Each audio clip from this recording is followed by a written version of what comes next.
this gate.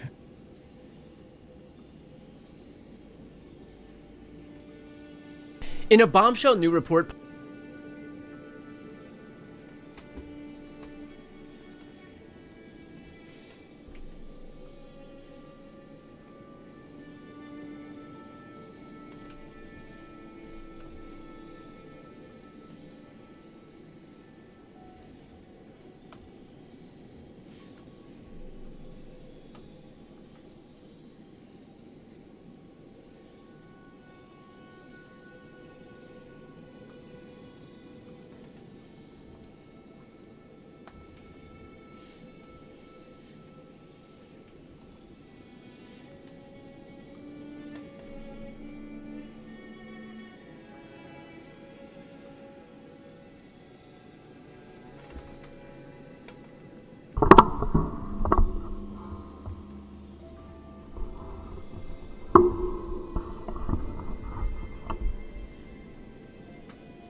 What about right there?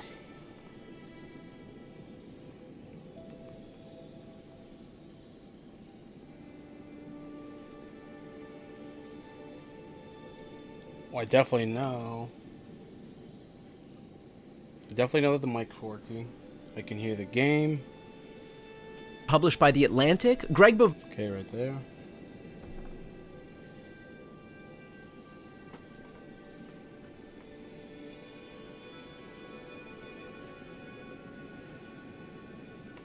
Okay, well that's...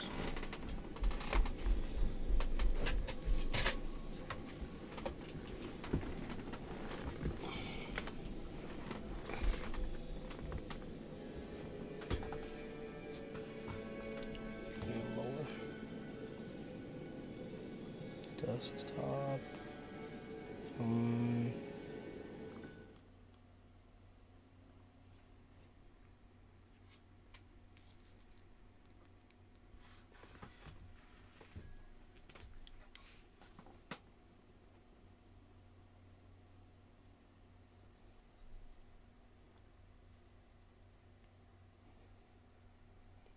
There we go.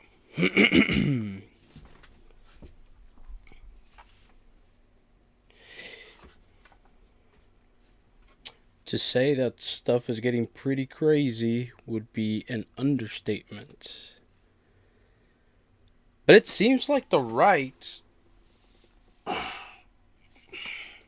It seems like the right, after what happened with Renee Good, you know, they didn't seem to care much, but it seems like they're gaining some sense. Even Fox News is out there kind of criticizing how ICE is handling everything. Okay.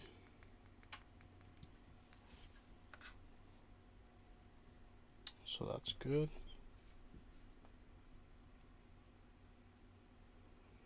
Okay, that's good. So I got that. Okay. All right. We're gonna be covering. I just found out about this. Apparently, this top ice. Is there a difference between a border czar and? Okay, who? Hold on. Who is this? What's his name? Greg Bovino. Okay.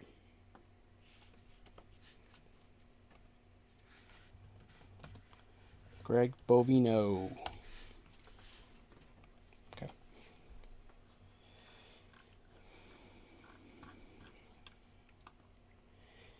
I mean, if the data centers are gonna be taking our water, we might as well be using it, right?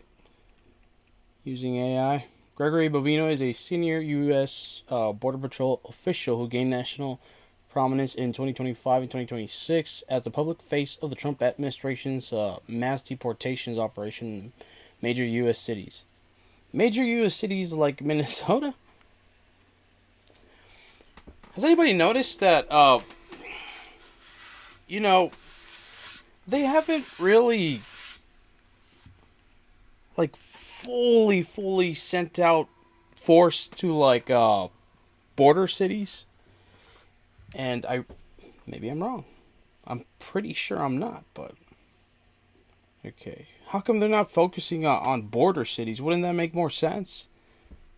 Right?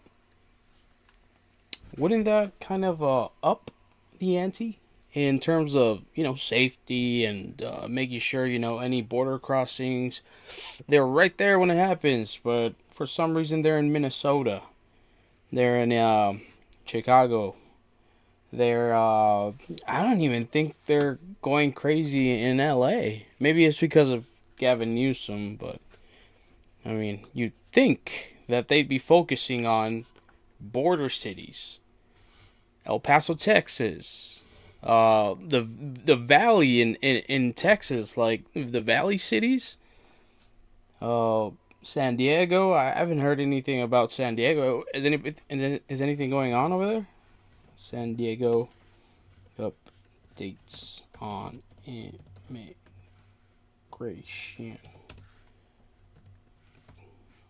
Crackdown. Wait, no. On immigrant. Crackdown. Today. Whatever. Lowers flag for 2 killed by immigration. Oh, look at that. So, I'm guessing... Oh, wow. I didn't... Right. Is it a blue city? Okay. Well, that's pretty interesting. At the very least, it's pretty interesting how...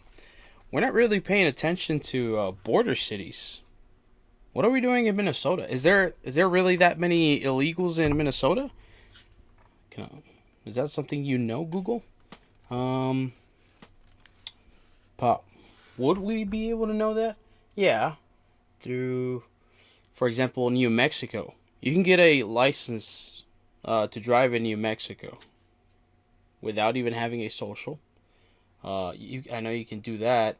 So, okay, maybe there's a way that... Okay, maybe there's a way we can find out.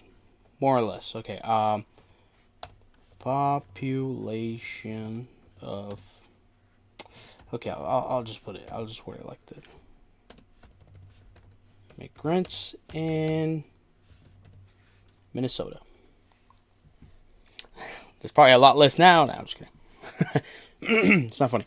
Estimates of the undocumented immigrant population in Minnesota vary, obviously. Generally ranging between 95,000 and 1... I feel like that's a lot.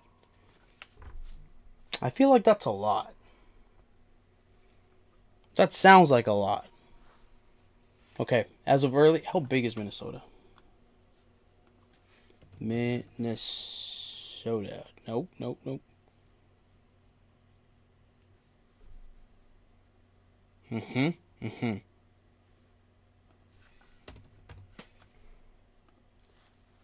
Also, ain't it kind of insane that... so, there's obviously been fatalities of illegals, right? Since pretty much Trump took office. But the only 2 deaths that have made it to, like, national news, pretty much, are the 2 U.S. citizens. Why is that? Why is this all seeming so shady? Okay. Okay, so it is in Minneapolis.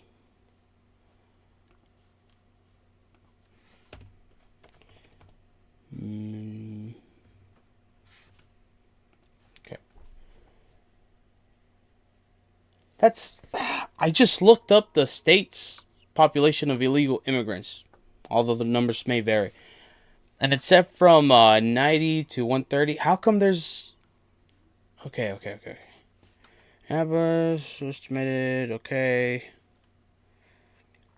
Document first year. Okay, well, I guess we don't know exactly. That's a lot. That seems like a lot, even for a whole state. And I know Minnesota's... It looks pretty big. Where's okay, anyways. Pretty interesting stuff.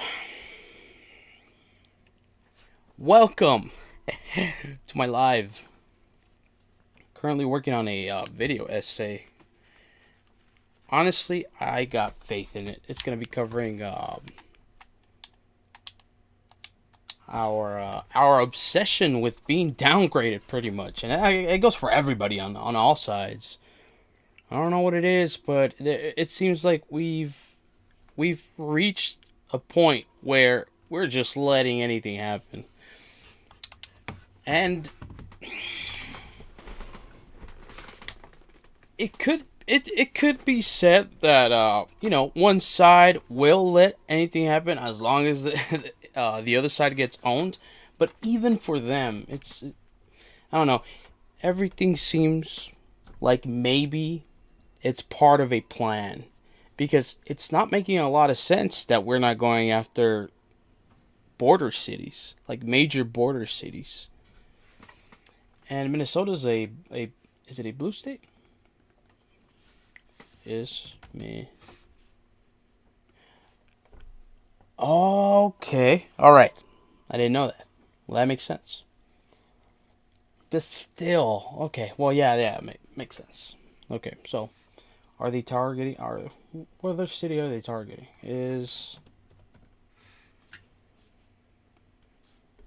Okay.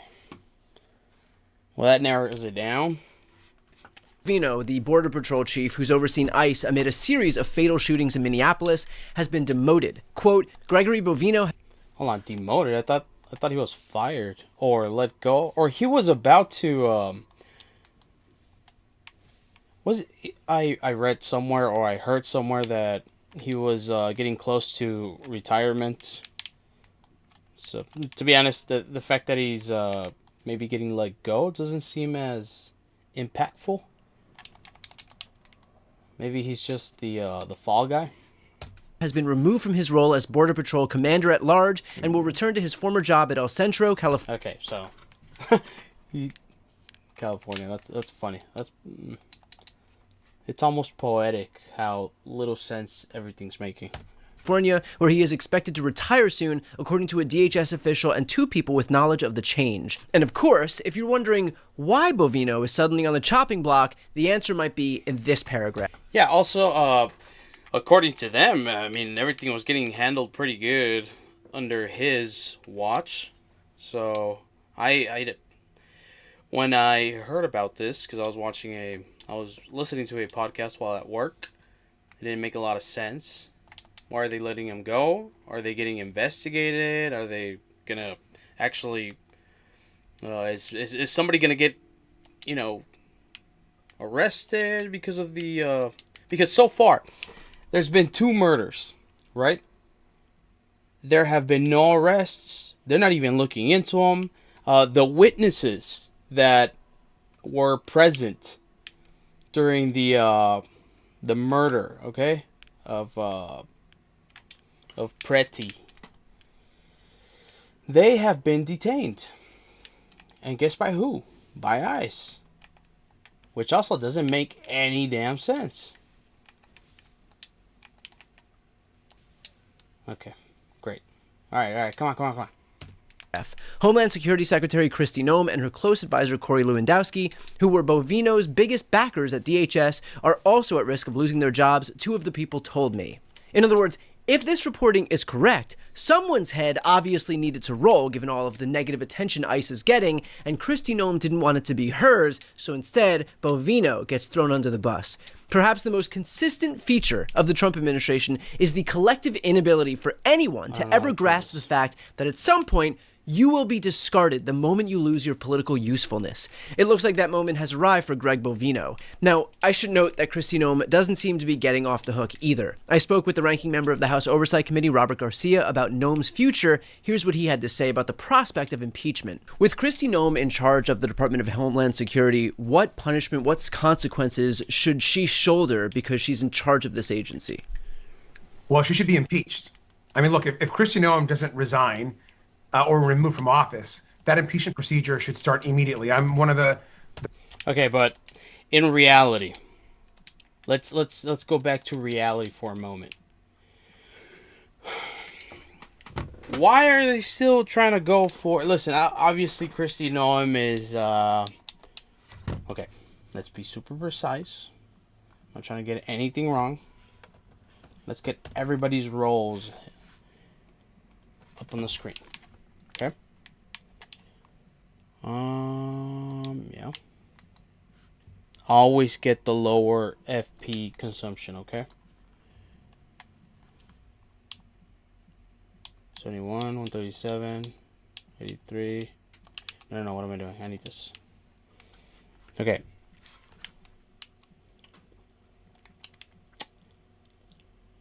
Just give me 1 second. I'm trying to lock in. Okay.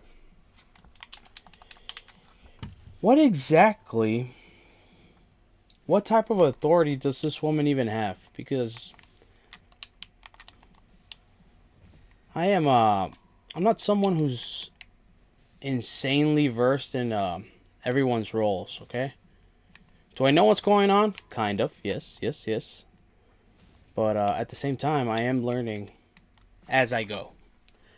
Why? Well, because I'm paying attention now. Was I? No.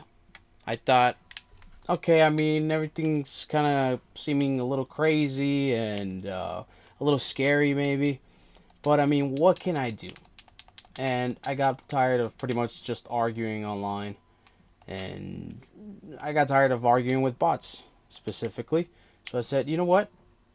Instead of talking to myself, pretty much, because I was talking to bots most of the time online, how about I talk to myself, but online, okay? So, this is why you're seeing this mug right now yap about stuff that he wants to learn about. I absolutely despise these hounds. Okay, hold on. Let me lock you in real quick.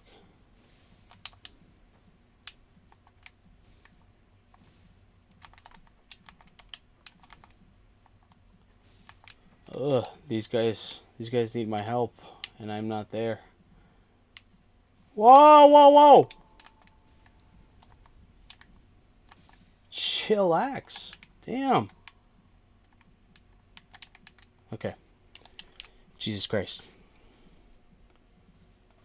The co-authors of the impeachment resolution that's now in front of the Congress, there's no question that she has gone above and beyond the crimes, what she's done to rip up our Constitution, due process for U.S. citizens, the way she's treating people, the way that she and her agents have now, of course, are killing Americans and people on the streets of our country is not only shameful, every American should be so disturbed by the images.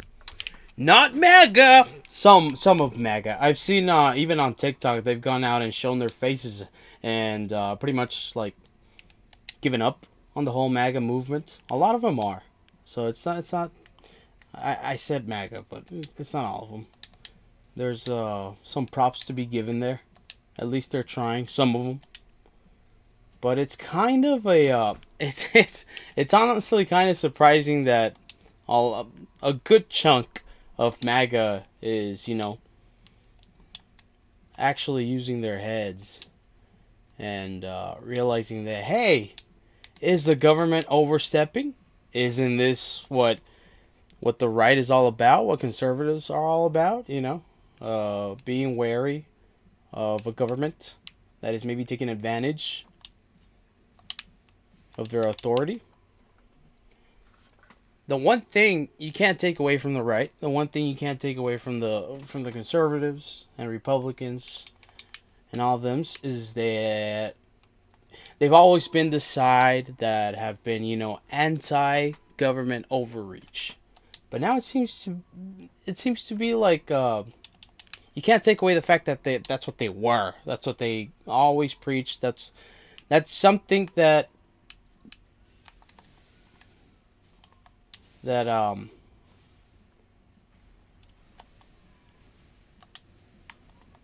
me lock in real quick. Hold on. Jesus Christ, what was I saying? Anyways, the right now has seemed to kind of shifted just because their favorite celebrity is in charge now. And it's like, how come you guys aren't, holding your beliefs and the type of personal responsibility that you guys have been holding for decades? for decades, for many, many, many, many years.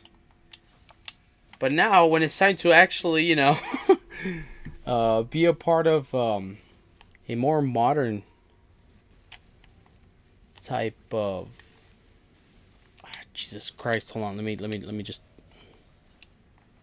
okay, what was I saying? Oh, goodness. This is the best blessing you can get early in the rounds. 168.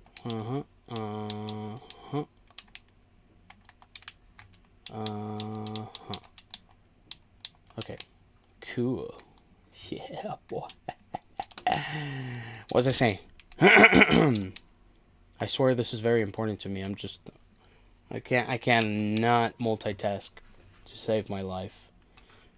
You're seeing now. Right. Anyways, so how come they've given up on that? Just because they want to own the libs. That's pretty much why. That's like, I feel like I wholeheartedly believe that's the whole reason, is because their side is winning. To them, they're winning. They're not actually winning, but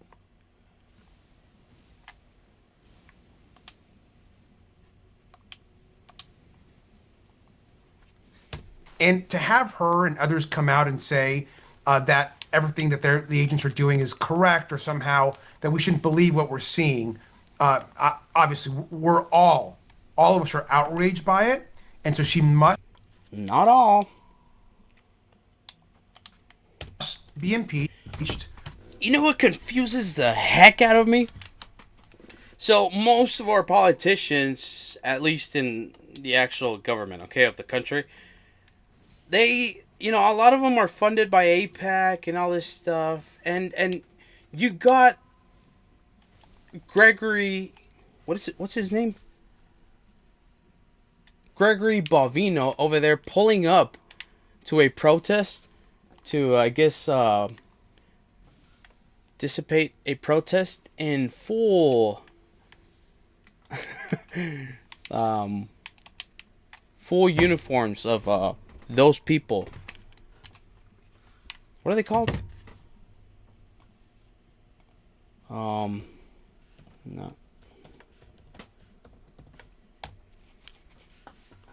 SS. I knew. I knew it was that. I just didn't want to sound dumb because I forget everything.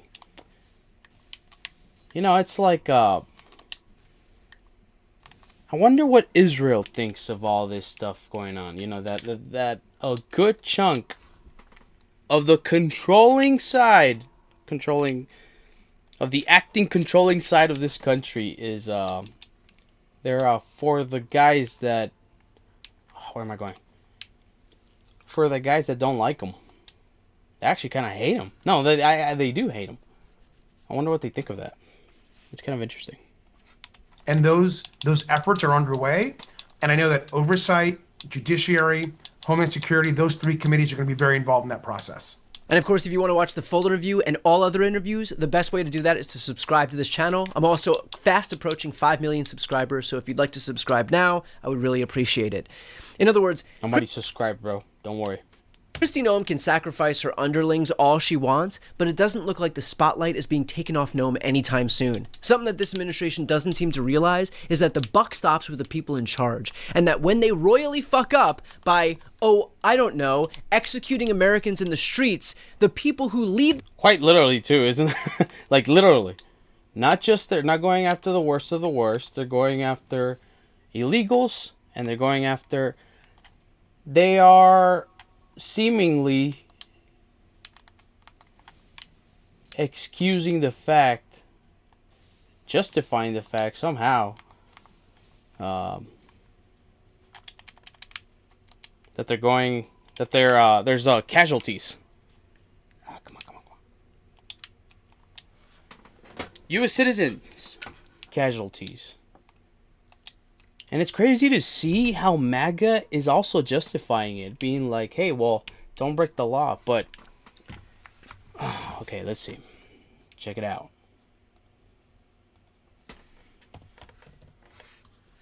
So, Alex Pretty, This guy's a nurse, okay? He attended veterans. You know, he was there in veterans' beds before they died. You know, like being moral support and stuff. Like he was genuinely a pretty cool guy. He seemed like a pretty cool guy, and you know,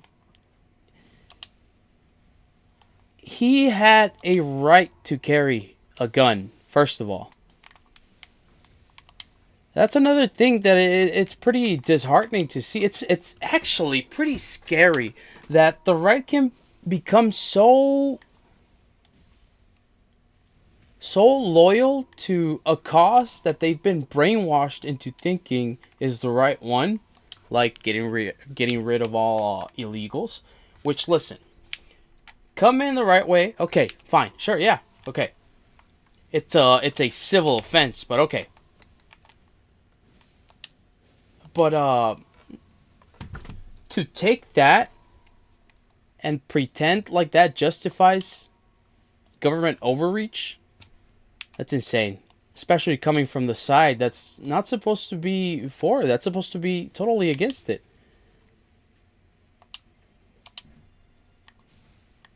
Alright, come here. Yeah, get wrecked, son. Get wrecked. I absolutely... Yeah! Okay. Alex Pretty was recording and exercising his First Amendment rights, along with his Second Amendment right to bear arms. Okay. He had a license to carry in a state where there's it's legal to open carry, and that is exactly what the right is all about. For the most part, at least. And seeing them turn into exactly what they what they've been shit talking this whole time since pretty much Biden got elected 6 tragic years ago, is so scary, like legitimately scary. You'd think you could count on them for at least sticking to what they believe, but nope, out the window as soon as the issue is about the side that they don't support. Okay. It's sad and it's scary to watch them turn into kind of like a very... I'm not fond of the left. I'm not fond of the Democrats. I think they're all the same shit. But they've kind of turned into like an evil version of the left in a I know that doesn't make a lot of sense, but in terms of, you know, they're kind of like they're kind of becoming like this tread on me lightly type of side. Like, as long as it doesn't happen to them, then they'll be okay. But a lot of them, now that they've seen that, hey, this guy that was legally carrying, that was just recording, that got his gun taken away, and then he was shot. That's, I mean, shit. I hold some of those values. I want to be able to carry where I can. I want to be able to uphold. I want to be in a country where the government upholds, you know, citizens' rights to constitutional rights.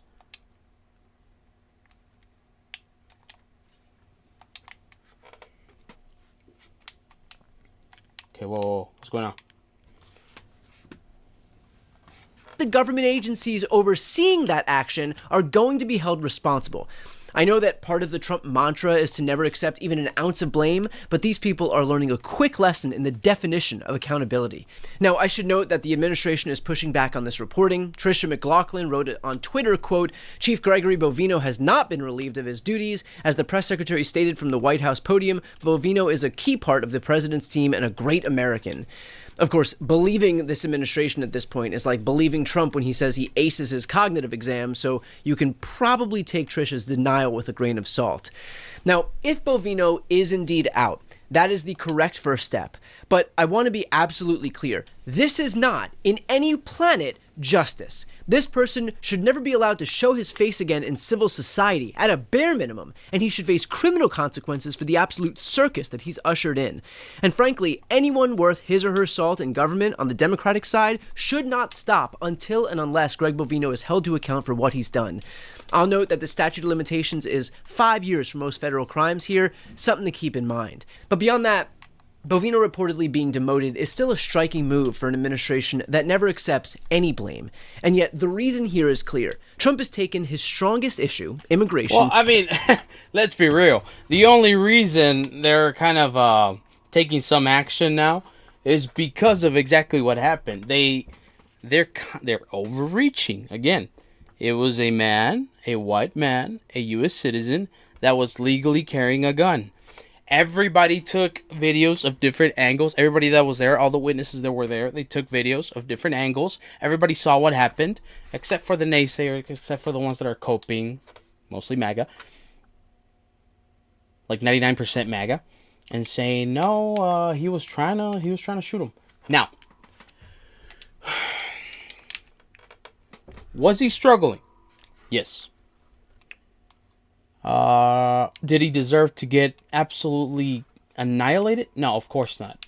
But should he in a this is, I don't want to word this completely cruel, but it would have been smart if he had just stopped resisting.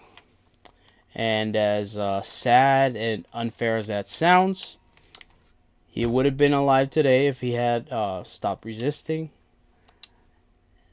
You know, it goes without saying that ICE is abusing the power that they've been pretty much granted. The immunity that they've been pretty much granted. And this isn't even speculating. I mean, Trump literally said it, that our law enforcement, and I guess ICE is now law enforcement, they deserve complete immunity, which is, it's also something that's pretty scary. Hold on, let me just lock in real quick. Guys, help me. Oh my goodness, that was perfect. I wish there was voice chat in this. And turned it into one of his worst. He is so draconian, so lawless, so reckless, so depraved that he... Right, the reason they're now taking action, more action than they did with Renee Good, is because there's people seeing all the angles and realizing, hey, wait a minute. How come this guy that was exercising his First and Second Amendment rights at the same time? Ain't that kind of okay, hold on. Get away from me, bro. That's kind of unfortunate that unfortunate for them that both the First and Second Amendment rights were pretty much just violated by ICE. Because Preddy had every right to carry. He did. It was registered. He had a license. It didn't make any sense that they took it away from him. There was like 10 ICE agents on him. And 2 of the agents actually shot and murdered him. It was an execution. I mean, come on. Let's stop pretending like we don't know what happened. Alex Preddy was executed. Publicly executed for resisting arrest. Did he deserve to get executed? Absolutely not. If he had stopped resisting, I mean, I'm pretty sure he'd be alive today. And it's very sad that it's come to the point where... But now, another... how do I word this? I'm very bad at articulating my thoughts. Hopefully, as I continue to do lives, because I'm not going to give up, I get better at articulating my thoughts, because that's something I've always been incredibly mediocre at. Mediocre at best. I've always had like stage fright. In school, I was never able to, do presentations properly because I couldn't gather my thoughts, and I always got nervous. So this is how I'm treating this. Whoa, whoa, whoa, whoa! Sick invite, guys. Anyways, what was I saying? You see? Jesus. Okay, well, people are realizing, hey, man, if it can happen to some, it can. Right, that's what I was gonna say. Listen, everybody knows, even the ones that deny it. Obviously, black people have been subject to. Whoa, oof. That was pretty close. To injustices and now regular folk are getting kind of like a oh crap, okay, that was dumb, of a hint of what they've been going through for ages. That's something kind of interesting that I was thinking about.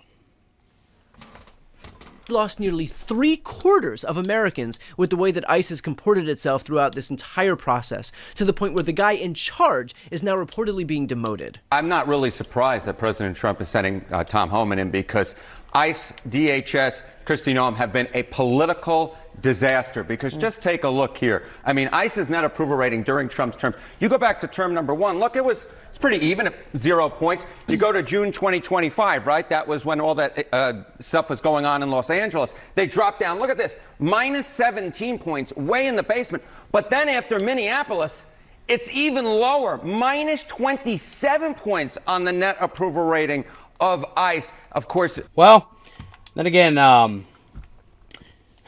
Minnesota is a swing state, right? So you see what I'm talking about? It seems like it's all just part of a bigger plan to maybe rig the midterms. I'm just saying. This all being done under Kristi Noem. So, no, what's going on in Minneapolis is not popular at all. What's been going on during this second term under ICE, under the Trump administration, under Kristi Noem, has very much not been popular, and it's only been getting more and more unpopular. What about DHS kind of more broadly? Yeah, okay, so we're going to start down low. We'll start with ICE, and then we'll raise it to DHS. And again, it's just the same exact story, right? DHS is doing an excellent or good job, the Department of Homeland Security. During Trump's first term, look where it was in late 2017, right about at this point. 59%, that's pretty gosh darn good. But look at where it is now in Trump term number 2. By late last year, it was down to 42%. So this is the same story that we're seeing no matter which poll question we look at. The popularity of ICE, of DHS, has completely fallen under the second Trump term, the second Trump administration, where what we were seeing during... You know what I don't understand? Was when Trump pardoned those 4 Blackwater guards that opened fire at Nisour Square in Iraq. Completely uncalled for, had no good reason to. Where am I going? Did I have another one? Oh, I did. Look at that. There's one left. All right, that's fine. Yeah, in 2020, he right as he was, taking off for the first term, he pardoned. Didn't we already take care of this guy? He pardoned the 4 guards that murdered innocent people in Nisour Square. Yeah, we already beat. Oh, so why is it coming out here? Okay, great. I don't understand how that wasn't it for people. People wanted him to win so bad even after he did that. That goes to show that people don't pay attention. They don't like to pay attention. You can share something online, and you'll come to find out that not everybody knew. For example, you'll share a story with a side that someone didn't know about. And you'll be providing like more info on a story, they only knew one side.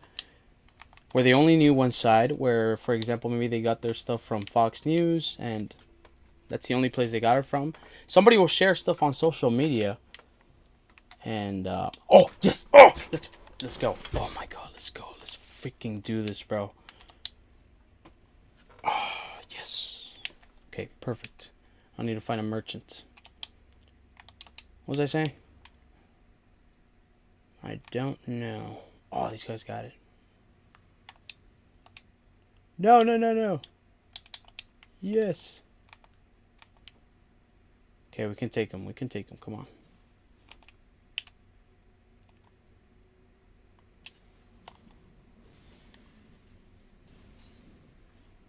Yeah, boy. Trump's term number one was, hey, ICE DHS, pretty popular, certainly not unpopular, but all the actions in Minneapolis, in Los Angeles, in these major American cities have been very much rejected by the American people. It has been a political disaster for the second Trump administration. And now, I mean, as Berman was just reading what the president was just sending out, he's now sending in Tom Homan, his border czar, into Minnesota, which leads to questions of what about the leadership of the Secretary of Homeland Security, who has inserted herself very publicly to be kind of front and center in all of these operations. Yeah, as I said at the top, I just think there's a real reason for it, and that's because Kristi Noem, simply put, Kate, has not been popular, and everything she's done for the most part has not been popular. I mean, just look at her net approval rating. Doesn't matter. If in July of 2020, listen. If the Democrats don't win the midterms, and I'll say it again, I'm not fond of the Democrats.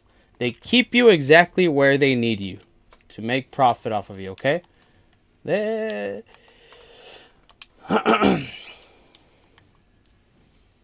left likes to pretend like the Democrats, they're like the side that will get shit done. They're the side that will, they'll say they're gonna get shit done. They're like your dad. When dad tells mom, yeah, I'll get it done, and like 10 minutes later you see mom out there taking out the trash because dad took forever. That's the Democrats, okay? Anyways, that being said, if the Democrats don't win the midterms, if the House doesn't get majority Democrat, we're cooked, bro. We're cooked. We might not even get 2028 presidential election, to be honest. And that's not even me exaggerating. That's not me putting a tinfoil hat. There's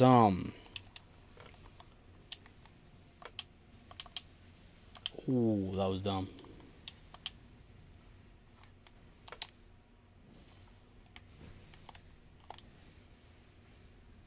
Ooh, son.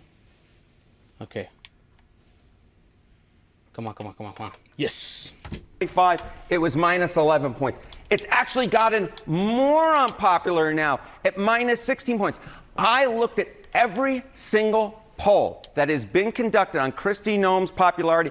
Every single one, the net approval rating has been negative. ICE is negative. DHS is negative. As I said at the top, Kate, this has been an absolute political disaster for the President of the United States. It's not much of a surprise to me if he wants to push Noem to the side, Kate. No, and remember, this is one of the things, broadly speaking, about immigration, and his crackdown of it was something he ran on and won on when it came to the last election. So what a shift in changes has been. But I want to make one last point here. I understand that this White House wants to give the impression that it's all powerful. But look, they are responsive to public pressure. Greg Bovino does not get ousted without public pressure, without cratering poll numbers, without people speaking out and making their voices heard. This administration wants you to feel powerless. They want you to feel like your voice doesn't matter, but that's not true, and they know that. That is why they're working so fucking hard to suppress your voices, to chill free speech, to silence comedians, to buy up the algorithms. It's why they work so hard to discredit the No Kings protest and the 7 million Americans who took to the streets. They know full well the power that we all have. They know full well that by trying to quash dissent, they are operating from a position of weakness, not strength. And the latest actions with ICE only exacerbate those issues that Trump is contending with. Let's be clear, there is no world in which Donald Trump does not see this and what it represents. If you send thousands of people into the streets to protest in -9 degrees, then you have a big problem. That is not lost on this administration.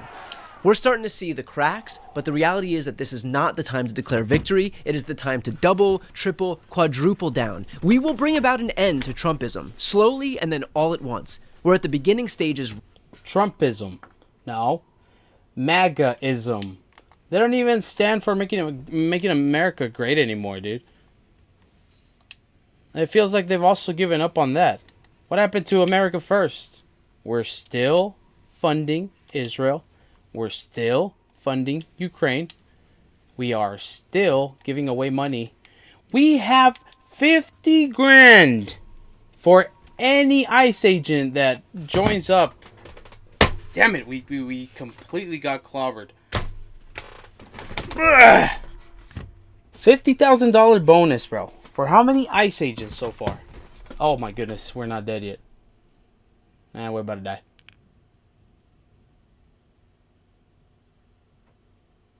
Okay. I want to know. I want to know how many ICE agents my tax dollars have paid. Okay. How many ICE agents have signed up since Trump took office? Who's alive? Oh. Okay. So far, since Trump took office. What am I doing? Right.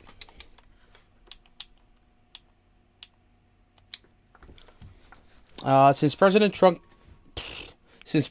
Trump took office for his second term on January 20, 2025, Immigration and Customs Enforcement, ICE, reports a massive expansion of its workforce.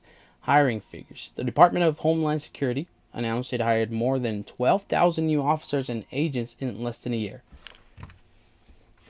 8 billion. We just have 8 billion. And what are we getting out of it? What are we getting out of that waste of money?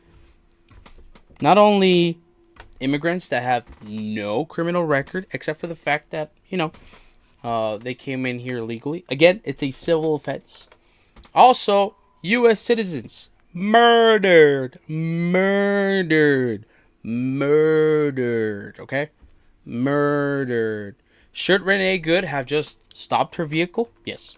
Was she trying to run anybody over? No. She backed up. Okay? She backed up because she was trying to flee. She got freaked out. She did not deserve to die for that. Did Alex Brady need to die for what happened? Was he resisting detainment, pretty much? Yeah.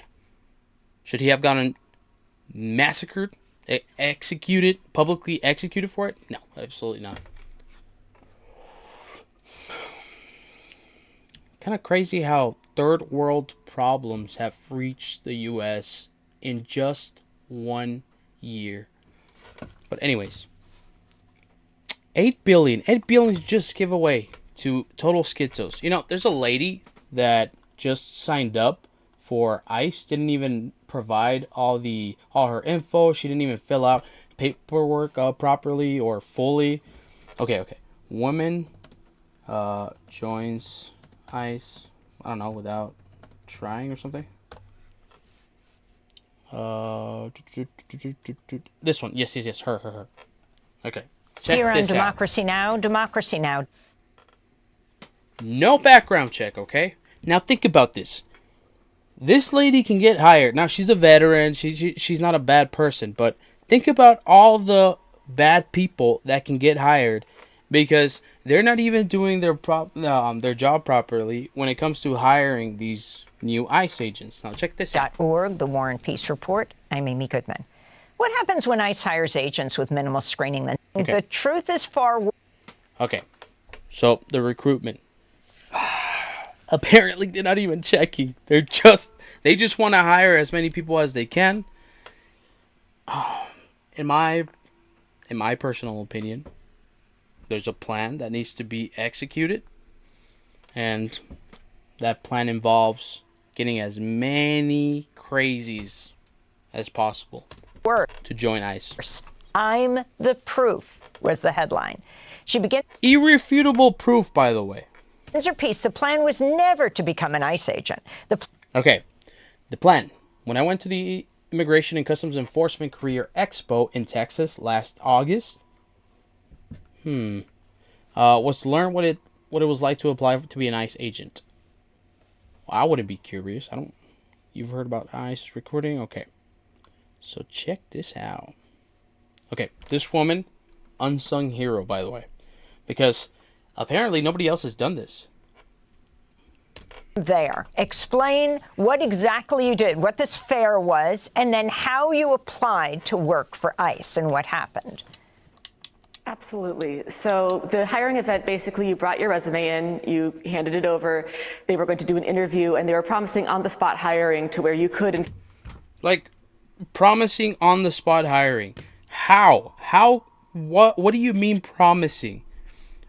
What if you're not qualified? Why are you promising that to random people? What if you got a criminal record? I feel like you can't as an employer anywhere. You can't just promise like automatic just it's they're pretty much telling people, "Hey, come in. No questions asked." That's what it feels like. In fact, walk out with your $50,000 bonus that day, possibly. I went in, I handed in my resume, which was, I did a skills-based resume. I'm a veteran. I served 2 tours in Afghanistan. So on the surface, A badass. the resume looked pretty good. Although we had no good reasons to be out there, but still, nonetheless, a badass. Had a very brief interview, took all of 6 minutes. They didn't ask very many questions. And then I left, assuming I would never hear back, because I'm a very Googleable person. I have an unusual name. I'm the only Laura Jadid? Jadid on the internet. And I make no secret of how I feel about ICE and Trump and all of it. So I was not expecting several days later to receive a tentative offer. I missed it in my inbox and it sunk to the bottom, which means that I never filled out the paperwork they requested. I never accepted the tentative offer. I never filled out my background check paperwork. I never signed the affidavit saying I committed no domestic violence crimes, none of it. A few weeks later, I got a message from LabCorp saying that ICE wanted me to do a drug test, and I went ahead and did that. I was pretty sure I wouldn't pass. I'd partaken in legal cannabis 6 days before the test, but... Did you say legal or illegal? I'd partaken in legal cannabis 6 days before the test, but why not waste some of their money, right? And then 9 days after that, I decided I wanted to, I was curious, had they processed the drug test yet? So I logged onto the ICE hiring portal, and what I found was that not only did the drug test not seem to be relevant, I was listed as having joined ICE as of 3 days earlier. I had listed that I had accepted the offer. They had offered me a final position as a deportation officer. My background check was listed as completed 3 days in the future from when I was looking at it. So it seems like the answer... So she pretty much got hired on the spot without even providing all her info. Imagine you just show up and they give you the bonus and then you get hired and then you just don't show up. To the question, who are they hiring, is they don't know. Wow. That's a good way to put it. That's a good way to put it. Where she can just, refrain from saying, hey, these people are incompetent. You know what? I want to play Ark. These people are incompetent. Okay, no, she can say they don't know who they're hiring. Because they're not checking. That puts a lot of blame without being too obvious. She's being pretty, what's that word? No! Oh, I thought it was going to be an update. Subtle. At first glance, my resume has enough to tantalize a recruiter for America's Gestapo in waiting. Okay. So the Gestapo, they were like the Nazi police, right? What are the Gestapo?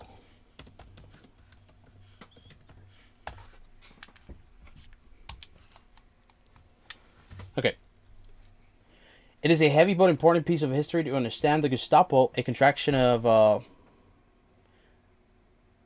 Geheime Polizei, or secret state police, was the official secret police of Nazi Germany. That's pretty familiar, right? Secret police. ICE isn't... Okay, now we can look to... Okay. Now let's ask this. Is ICE considered law enforcement? Yes, okay. Yes, U.S. Immigration and Customs Enforcement, ICE, is a federal law enforcement agency within the Department of Homeland Security, responsible for enforcing federal immigration, customs, and border laws. Okay.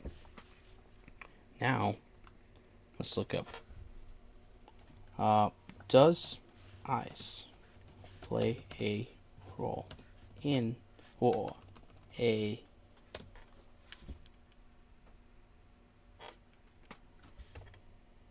how do I ask this? Damn it.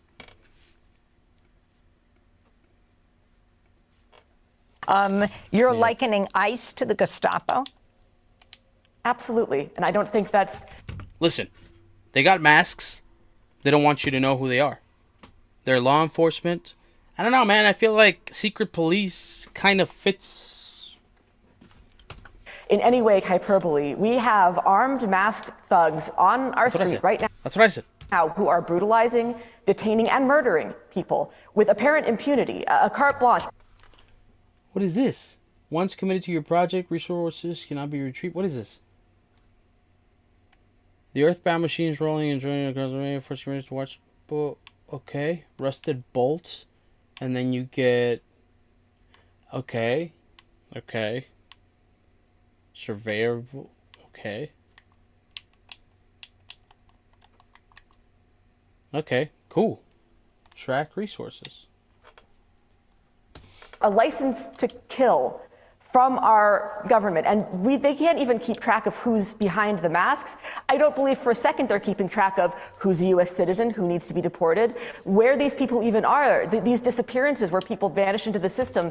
Yeah, also, isn't there like a bunch of women and children that have completely gone missing from facilities? Have women and children that were detained by ICE gone missing in the past year. Tell me the truth. In the past year, there have been numerous reports from civil rights organizations, legal experts, and government watchdogs regarding disappeared or missing women and children in U.S. immigration custody. These reports generally fall in two categories. Individuals forcibly disappeared after being taken into immigration and customs enforcement custody, and historical reporting of children lost in the system after release to sponsors. What does that even mean? Okay, hold on. I know what the sponsors are. They're the people that are, responsible for them. Okay, but... So they release them to the sponsors, and then what? Then they're like, okay, well, we don't know where they at. Is that what they're trying to say? Forced disappearances. Multiple advocacy groups have filed complaints alleging that ICE has disappeared detainees by cutting off their access to lawyers and family, removing them from the public online detainee locator system. This doesn't really seem like they're going after the worst of the worst. This just seems like trafficking. I saw this the other day. Do we have enough cows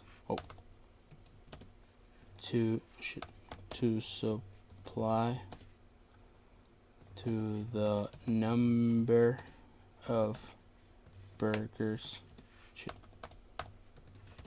This is Jesus. This is excluding all the meat that is sold every single day, but we're just gonna focus on McDonald's. McDonald's serves every day. Yes. Okay. There is more than enough cattle to meet McDonald's massive daily demand. While the numbers are staggering, they represent only a small fraction of total global beef production. Ooh. Here's how the math breaks down. Okay. Daily burger sales. McDonald's sells approximately 6.5 million burgers every day worldwide. What? Okay, cows required. 2,000 and 8,000 cows daily to meet this demand. Okay. Okay, hold on. You're not telling me how many cows we got. In the in the U.S. alone, there are approximately 28 million beef cows as of 2025 and over 94 million total cattle and calves. Even with other major chains like Burger King also selling meat. Also, yeah, exactly. This is what, like, how are we meeting? Huh. How is there that many?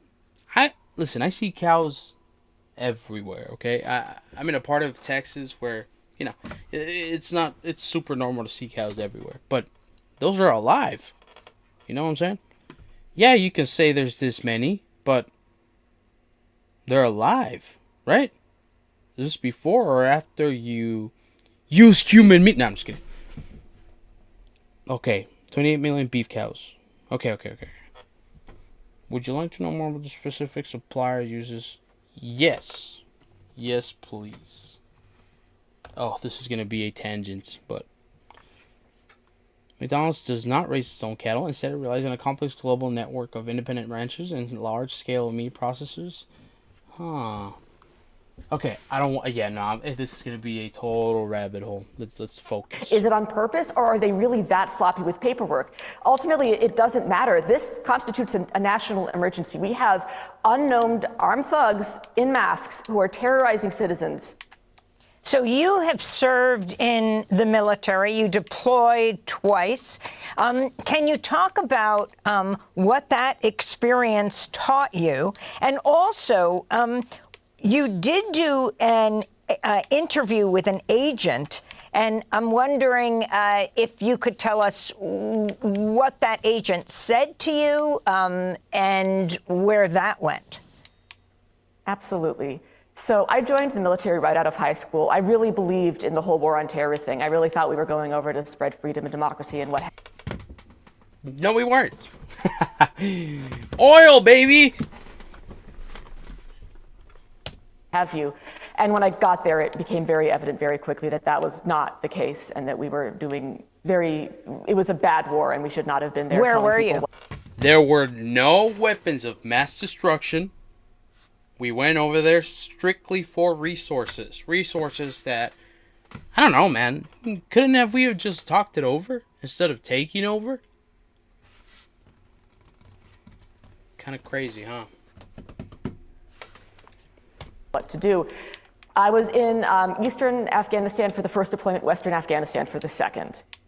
So I did not see combat, but as a military intelligence collector, I saw plenty of the decisions that got people killed on both sides that didn't need to happen.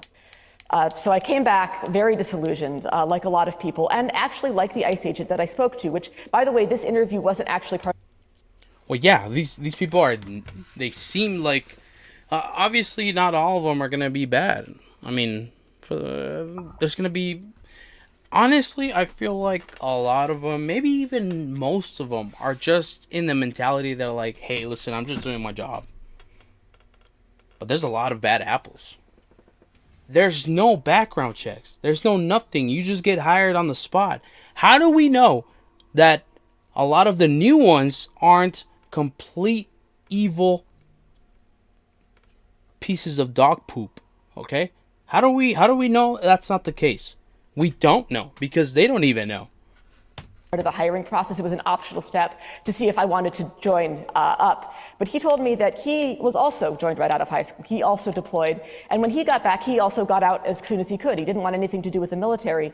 But he had a lot of trouble assimilating, as a lot of veterans do. And so about 6 months later, he decided to go for law enforcement. And the rest is history. He's been an ICE agent, he said, for about a decade. He likes the work. He feels like he's getting instant results. And this is very sad to me and also emblematic of a problem we have where we use this language of terrorism and weapons of mass destruction and freedom and democracy at the barrel of a gun. We did this overseas, and it's come home in every conceivable way.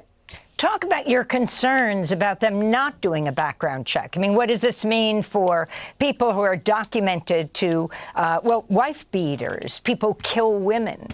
Exactly. That's what I just said. Not exactly like that, but that's I said, like, there's gonna be crazies that are gonna be able to sign up. get paid, and then have some, to a certain extent, complete immunity. That's kind of rhetorical to say. To a certain extent, some type of immunity. They're going to get a gun, they're going to get a badge, and they're going to be able to pretty much treat regular people however they want. Alex did not need to die. And it's insane that he got publicly executed and nothing is happening to the... Let's say he did pull a gun out on him, which he did not. They took the gun from him, and then 2 ICE agents completely just they didn't empty their shit, but they fired multiple rounds, okay? They didn't even need to do that. There was like 10 guys on him. Okay, let's say he was struggling, he reached for a gun, and he was trying to take him out. Okay. There still has to be some sort of trial, right? How come he hasn't gotten detained? How come they haven't gotten detained? Both of the agents that murdered him. Why am I getting dropped off at 17 minutes? What am I supposed to get now that I'm here? Okay. Yeah, I mean, it's very funny that they hired a lefty journalist with a profile on Antifa Watch. That's hilarious. But what's not funny is they didn't make me sign a domestic violence waiver. So how many people with domestic violence convictions are running around with guns in our cities terrorizing people? Exactly. And the thing that drives me crazy, I got a buddy. I haven't seen him in a while. We went to school together. And honestly, he seems like a pretty decent guy. Come to find out, I'm having a conversation with him, and I come to find out that he's totally okay with what's going on. He totally thinks that Renee Good deserves what happened to her. He's completely fine with the way ICE is handling everything. With the way that the government is kind of just, not even a slap on the wrist. They're not getting any type of consequence. They're not getting served with any type of justice. But okay, it's scary how they will listen and hear a certain type of argument, a narrative, and rhetoric for. I'm guessing he's been a Trump supporter since he got in office for the first time. But it's crazy to think that because of how long they've heard this specific narrative towards certain people, when it comes to sides, that they become completely loyal to a fault to one side of the story. The left does this, but not as much as the right. And it's pretty scary. Because it's the side that's supposed to be... they're the ones that are more armed than the left, obviously. They're supposed to be the ones that are super, anti-government overreach. But here we are. And, oh crap, saw me.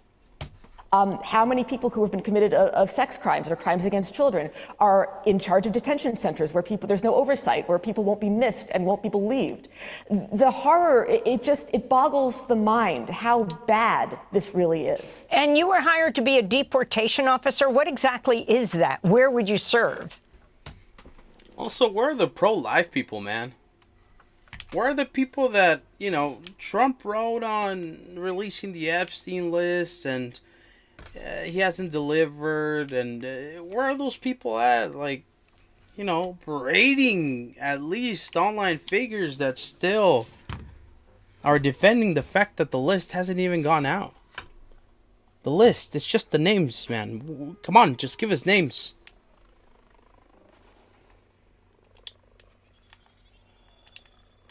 All right, hold on. Let me lock in real quick. Come here.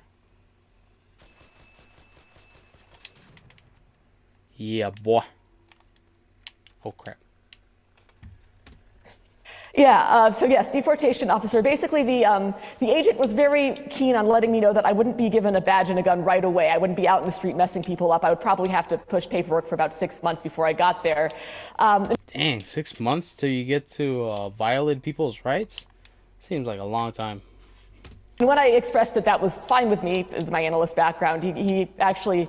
The atmosphere changed. He was like, no, listen, we want everyone on the street with guns eventually. And I had to reassure him that, that was also fine.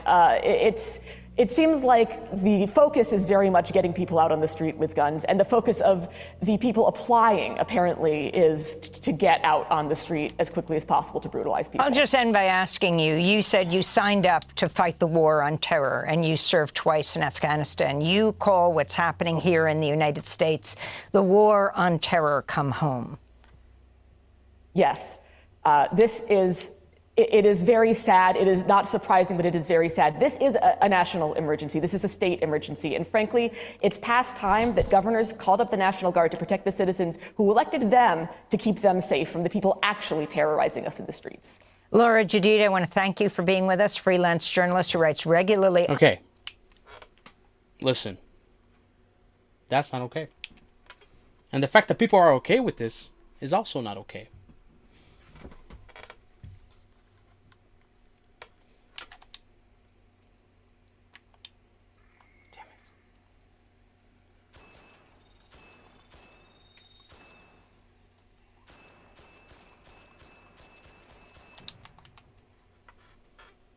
I'm almost out of bullets. Great.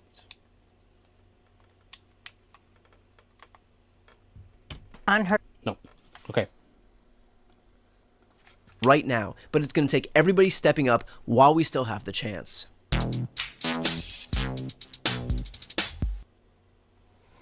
Before you go, if you enjoyed this All right, I'm done with this. Okay. Well, that's one segment I wanted to cover. I don't know, people.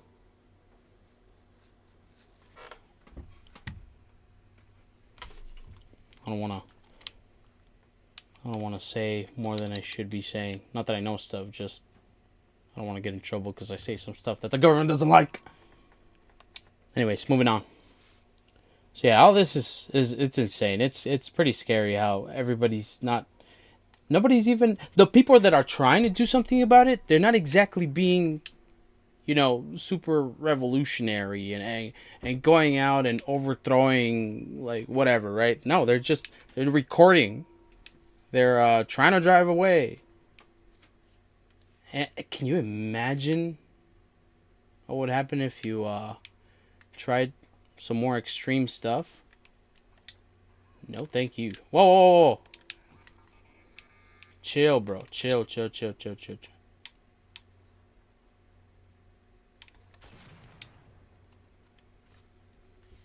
Okay, moving on.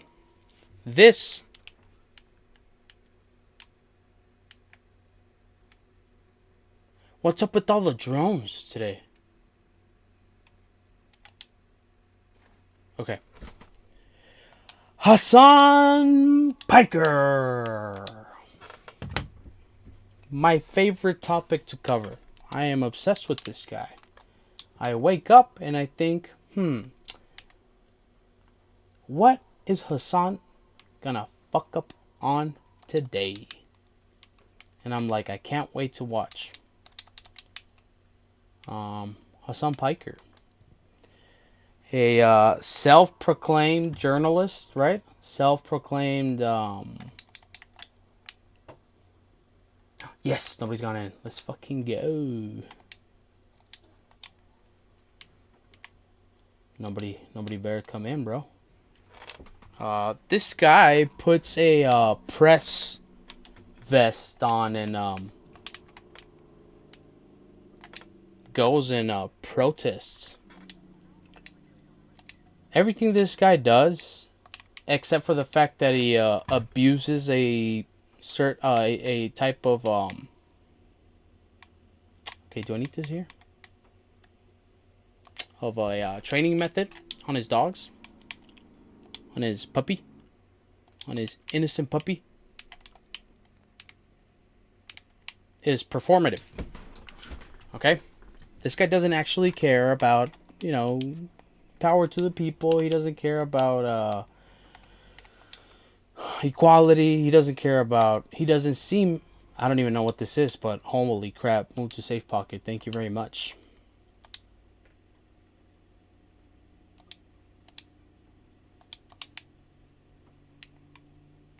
At least to me, he doesn't seem to actually care. He doesn't, I haven't even seen him cover anything about Palestine. What happened to that?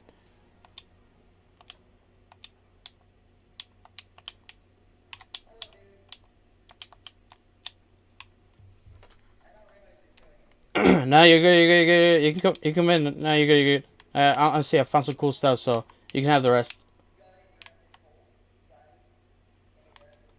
No, I don't, bro. But I haven't looted the whole thing, so you can have the rest, bro.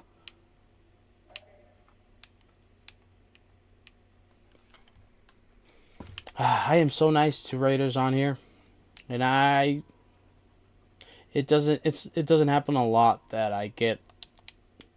Oh yeah, no, that's great. Awesome. It snowed.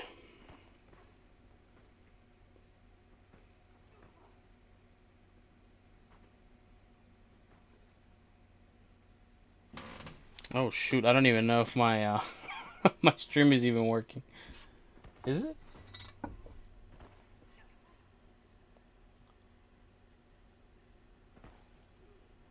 Okay.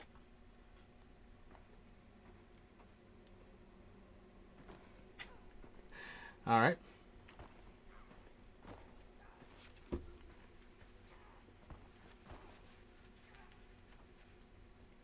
Okay, I don't even think my stream is working right now because the internet is dog shit right now.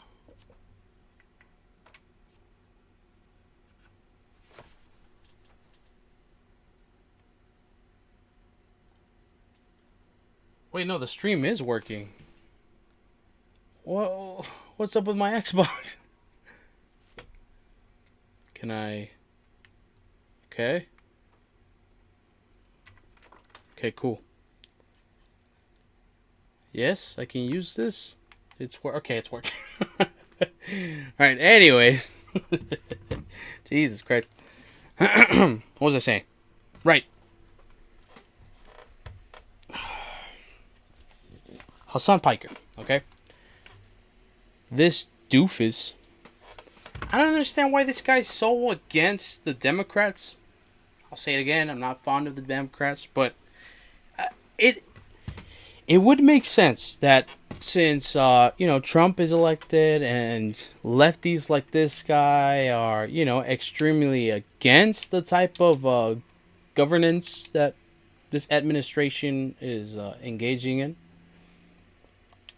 I don't know. It would make a lot of sense that somebody like him, with all the influence that he has, would be writing for the Democrats. Exactly the same year, a few, not a few, like maybe how many months are we away from midterms?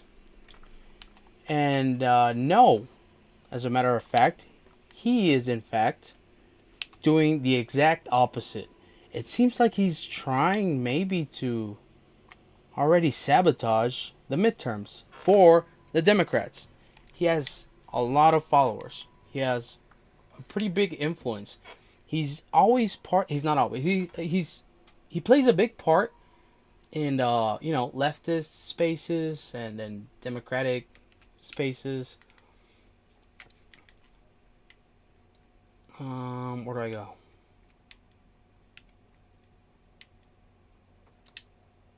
It's 5 minutes. West elevator. Oh, okay, there we go. Yeah, no, this guy is seemingly this guy is out there saying that, hey, if the Democrats were in power right now, guess what, guys? The same thing would be happening right now. So, in a way, saying, okay, so there'd be U.S. citizens getting publicly executed right now? Is that what you're saying? Whoa, whoa, whoa, whoa, whoa.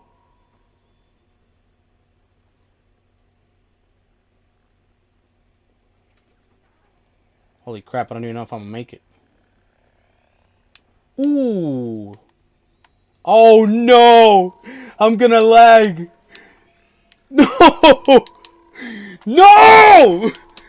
Hold up. Hold up. Hold up. Hold up. Hold up. Hold up. No, bro. No. Chill. Dog, no fucking shot. Why am I fucking lagging? What is up with my fucking Xbox, bro? No! Why am I lagging? My shit's not even lagging. Why is my Xbox lagging right now? Are you kidding me? Oh, this game always makes me crash out. Once I finish the live, I keep on playing, and there's always something that this game does to absolutely make me crash the mother. Oh, I don't even have time to go back. I don't even have time to get to the elevator. Complete waste of time. I'm gonna lose my bobcat. What is this? What is this? Why? Yo, this is some BS, bro. Oh, now we're good? Now I can go? Now when I'm dead? Where did those drones even come from? I swear. There's definitely some devs or some there's someone that is hired by the team in Arc Raiders that their sole purpose, their sole role, the reason why they're hired is literally to mess with Raiders, to mess with their gang. They definitely I feel like they do something with the damage that you take. Like they raise the damage that you take. They send drones your way out of nowhere. I seen them spawn out of nowhere, out of thin air. What? Now they're messing with my signal? How come my phone's working? How come my laptop's working? Everything's good. I wasn't struggling with Elden Ring. This is ass. Honestly, this is ass. I don't even care about my stuff. I don't care about the stuff I have. It's the fact that I'm gonna lose my bobcat. You see, Hassan Piker just makes everything worse. Honestly. Okay. So Hassan Piker is out here just talking about saying that, hey, the Democrats are just as bad. Don't let anybody tell you otherwise. The same thing would be happening if Kamala had won. What's his proof? What are his sources? Nothing. Absolutely nothing. This guy doesn't ever back up his claims with actual facts. Honestly, I, in my imagination, in a complete made-up world that is not true, that is not factual, I believe Hassan Piker is a...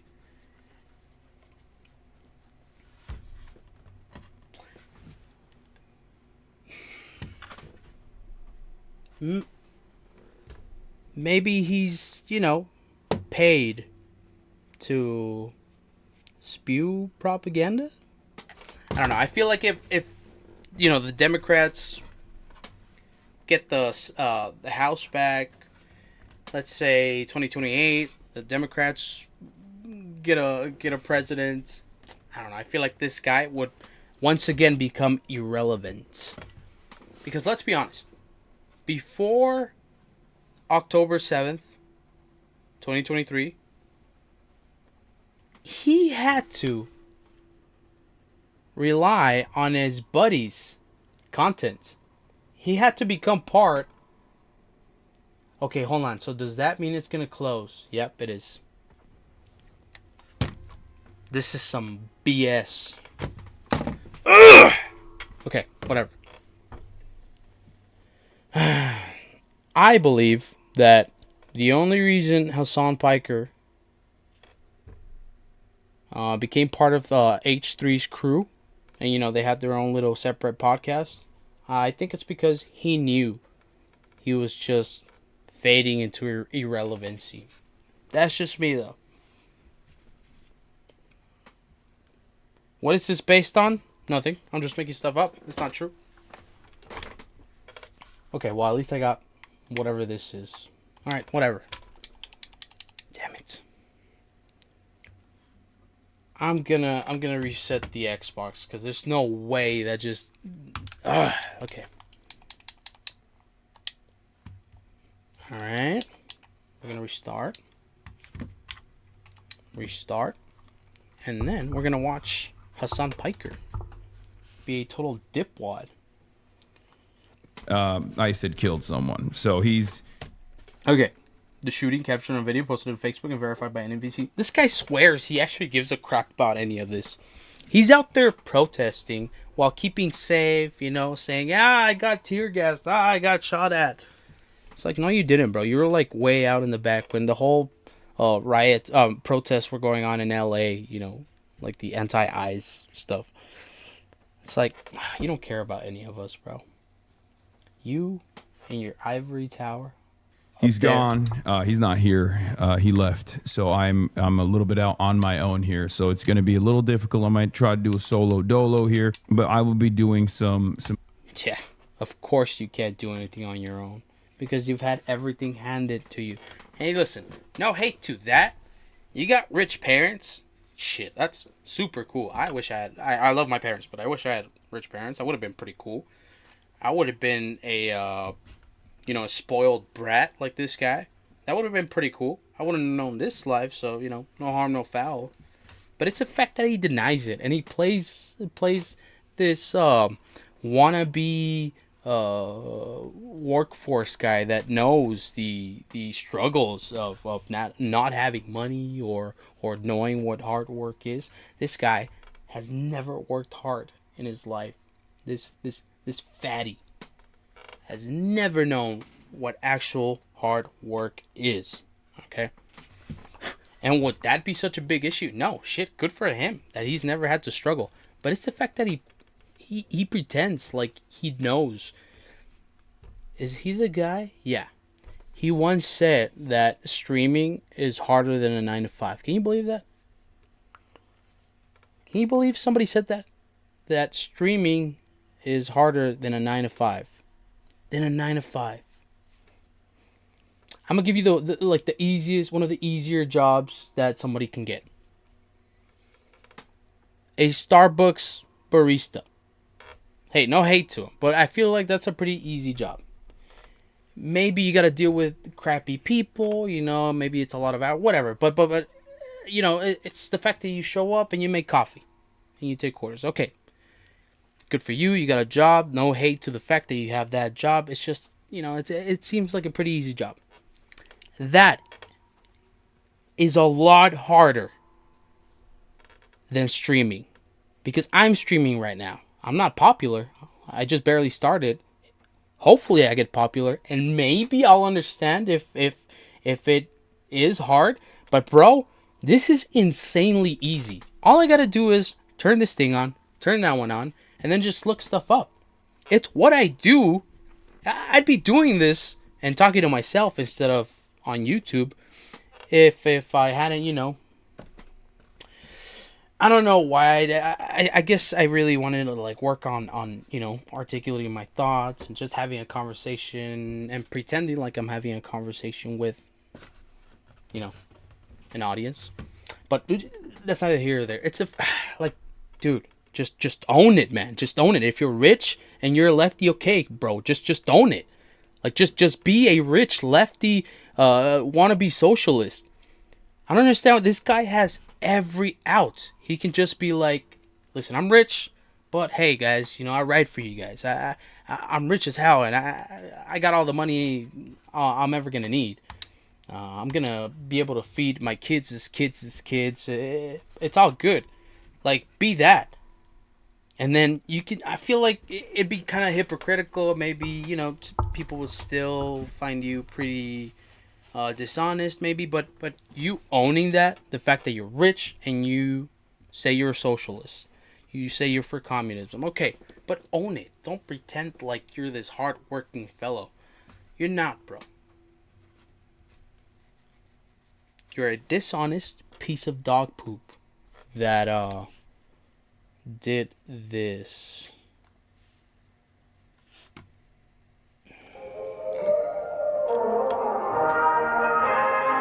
Chat. Okay, this is the future, unfortunately. So your name is.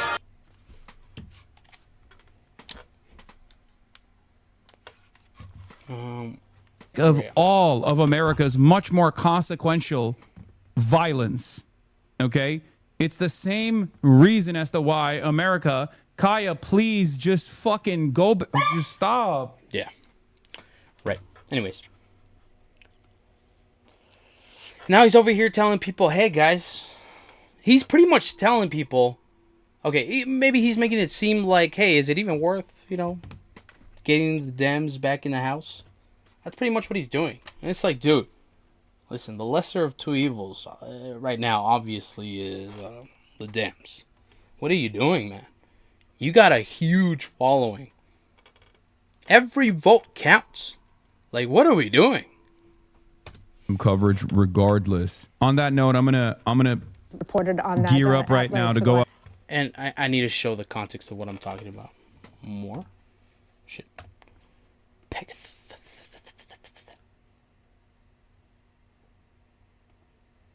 Welcome back to a series so nice. Okay, I'm gonna pause it right here.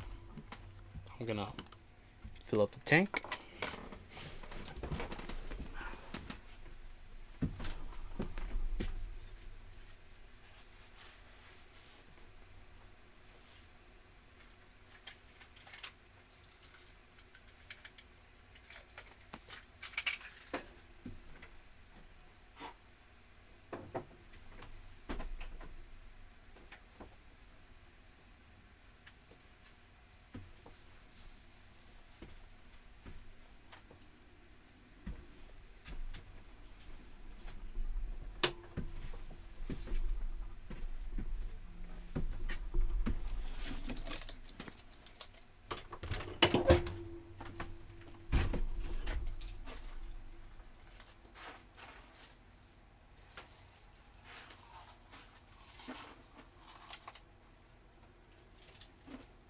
Anyone notice snow? It's not like it used to. It's not like it used to be.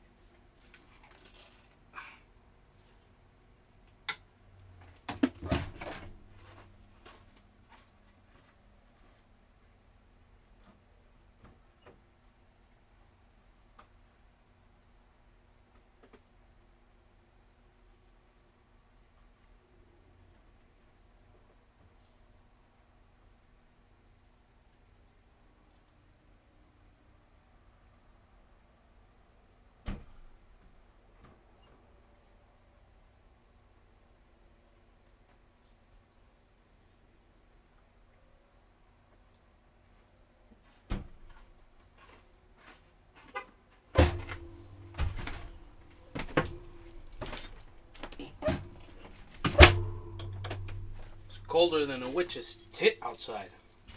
It's a line from one of my favorite shows.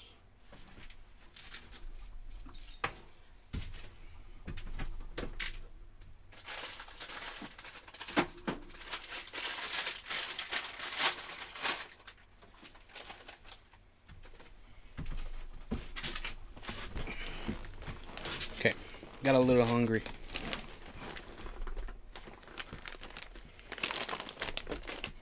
Gonna have a little snack, a little snackety snack.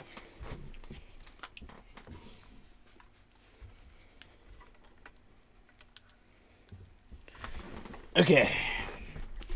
Lately, if you know what this is, more Pegasus, the YouTube channel. He's pretty cool. He's pretty funny.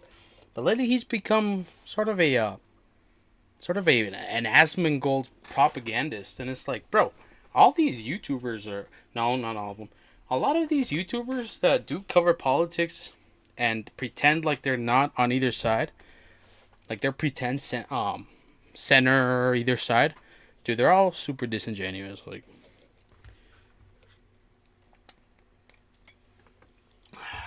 okay, now this is what I'm talking about. This is what I mean when Hassan is out there just spewing absolute BS. Okay,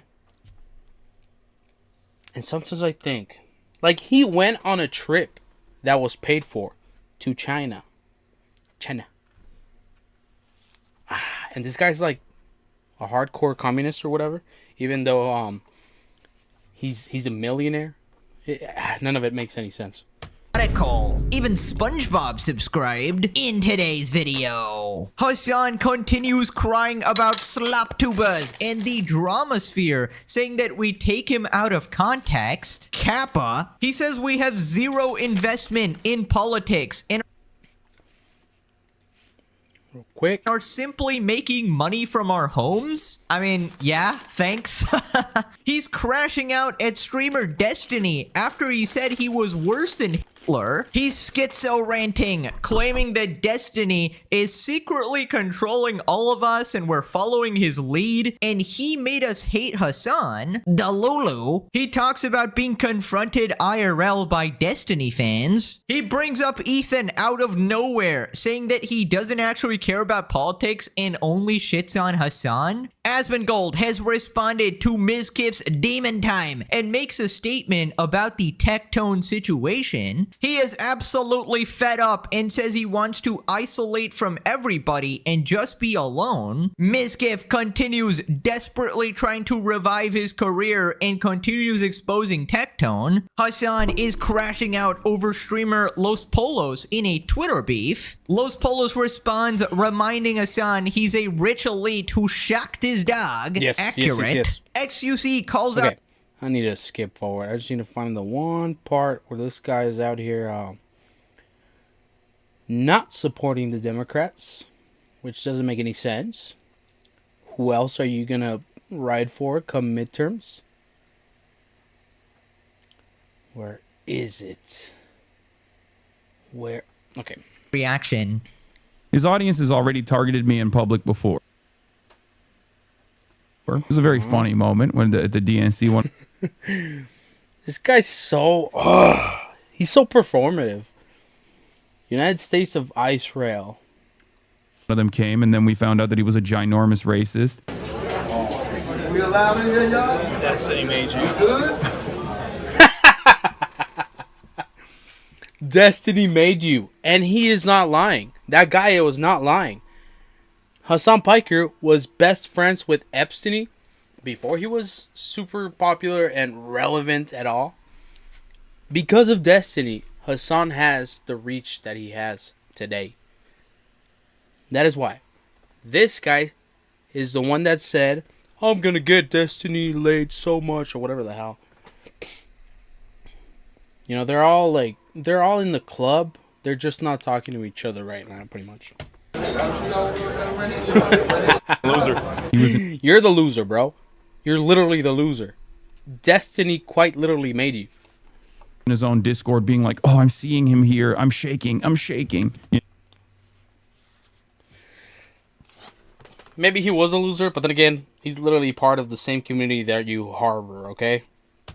You know, he's done that before, and he's also encouraged that before. But what happens when one of his fans actually has a knife or a gun? You're not important enough to get kirked, okay? Little bro. You know what I mean? Yes, of course. What if, guys? What if the situation that never happened actually happened? I mean, dude, first off, the interaction right there, that was literally nothing. A guy was like walking past you, whatever. And I'd argue that was even more tame than the guy who came up to you with the dog shocking meme. And then you literally went, he's trying to kill me. He's attacking me. This is totally a threat on my life. And then you started talking about how serious this is, that nobody should be reacting to those clips as well. And, you know, even reacting to the clips going viral on Reddit because that's somehow putting your life in danger by looking at a dog shocking meme. And then you started bringing up Asmongold's address. We all remember that. Yeah, based. Next time you should have a gun. Yeah. What if it happens to you? Content creators know. Nothing's happened to this guy. Like, nobody's gone up to him and tried to do anything to him at all. Like, some dude took a meme, printed it out of Hassan shocking his dog, and Hassan was like, I could have died! That other content creators' addresses are... I'm just trying to get to the part where this doofus is completely sabotaging a good shot that the Dems might have for the upcoming midterms. That's why I'm covering this guy. Because it's like, dude, like, give it a rest, man. if you're like this secret agent, if you're secretly MAGA, or you're secretly a Mossad, or you're secretly bought off by China, it's like, dude, holy crap. Why? This just proves that this guy's just doing it for the love of the game, because he is quite literally just already rich. Doesn't make any sense. Are fairly easy to find online. So anyways, just bringing us back to reality here. First off, what has actually happened to Hassan? Literally nothing. He is just crying nonstop, right? Meanwhile, what has happened to Hassan's debate opponents, for example? Assassinated 2 weeks before the... Okay. Something I don't like that Pegasus does, it's like, he's always giving, he's like Ethan Klein. The reason I don't like Ethan Klein, I used to be a fan. I'm not a Fallen fan. I'll watch his stuff here and there. But one of the things that drives me crazy about these types of content creators and streamers and YouTube people is they'll dismiss some, I don't want to call them conspiracy theories, because they just make sense. They'll dismiss it even though they're super evident that it makes sense, and they're not that far-fetched, but they'll be like, no, because they don't have every single ounce of proof in front of their face. And I don't know, that just drives me crazy. And it should drive other people crazy, because it's like, listen, if it makes sense, and there's, evident factors that just fall in place, like, come on, man. This guy was not taken out by a lefty. It was either the microphone or a separate shot. The story of the guy fleeing the scene doesn't even make any sense. But okay. Okay, Peggy. Debate. So I would say it's just not... It's like, come on, like, it's... Charlie Kirk did not get murdered because of people like Hassan, okay? Like, come on, man. Comparable, okay? And I hate Hassan. The threat from Hassan's side of politics and radical loonies is way more, because he actually openly advocates... Way more? What are you talking about? Okay, so I'm someone that's chronically online, okay? It's way more from the right. Like, the right is, like, actually crazy when it comes to, owning the libs, owning the left. Did the left fuel a lot of this hatred? Yeah. It's like the left was on the verge of completely taking over and censoring everything. The left, they've ruined lives. They've ruined people's lives because they didn't like a word that they said. Both sides are crazy. Advocates violence and openly says to K X person to murder X people. That's true. He does do that. It's just in his vocabulary. Now, regarding Destiny specifically, I would recommend that you hire security of some sort if you're gonna go to these, very public protests or whatever, because I'd say you probably gotta, protect yourself from him and his goons, because he's unhinged. He's completely unhinged, and you are in his crosshairs or whatever. So I would advise you do that. And, because I don't actually support that kind of harassment, regardless of what Hassan would have you believe, that all his ops are PDF files and they're all the worst people ever. Yeah, there's a clear distinction between a lot of us, obviously. But I feel like you know Destiny best, considering you were his former best friend who you tried to get laid, apparently. So I don't know, you would know, man. Right, so anyways, that's what I said about him.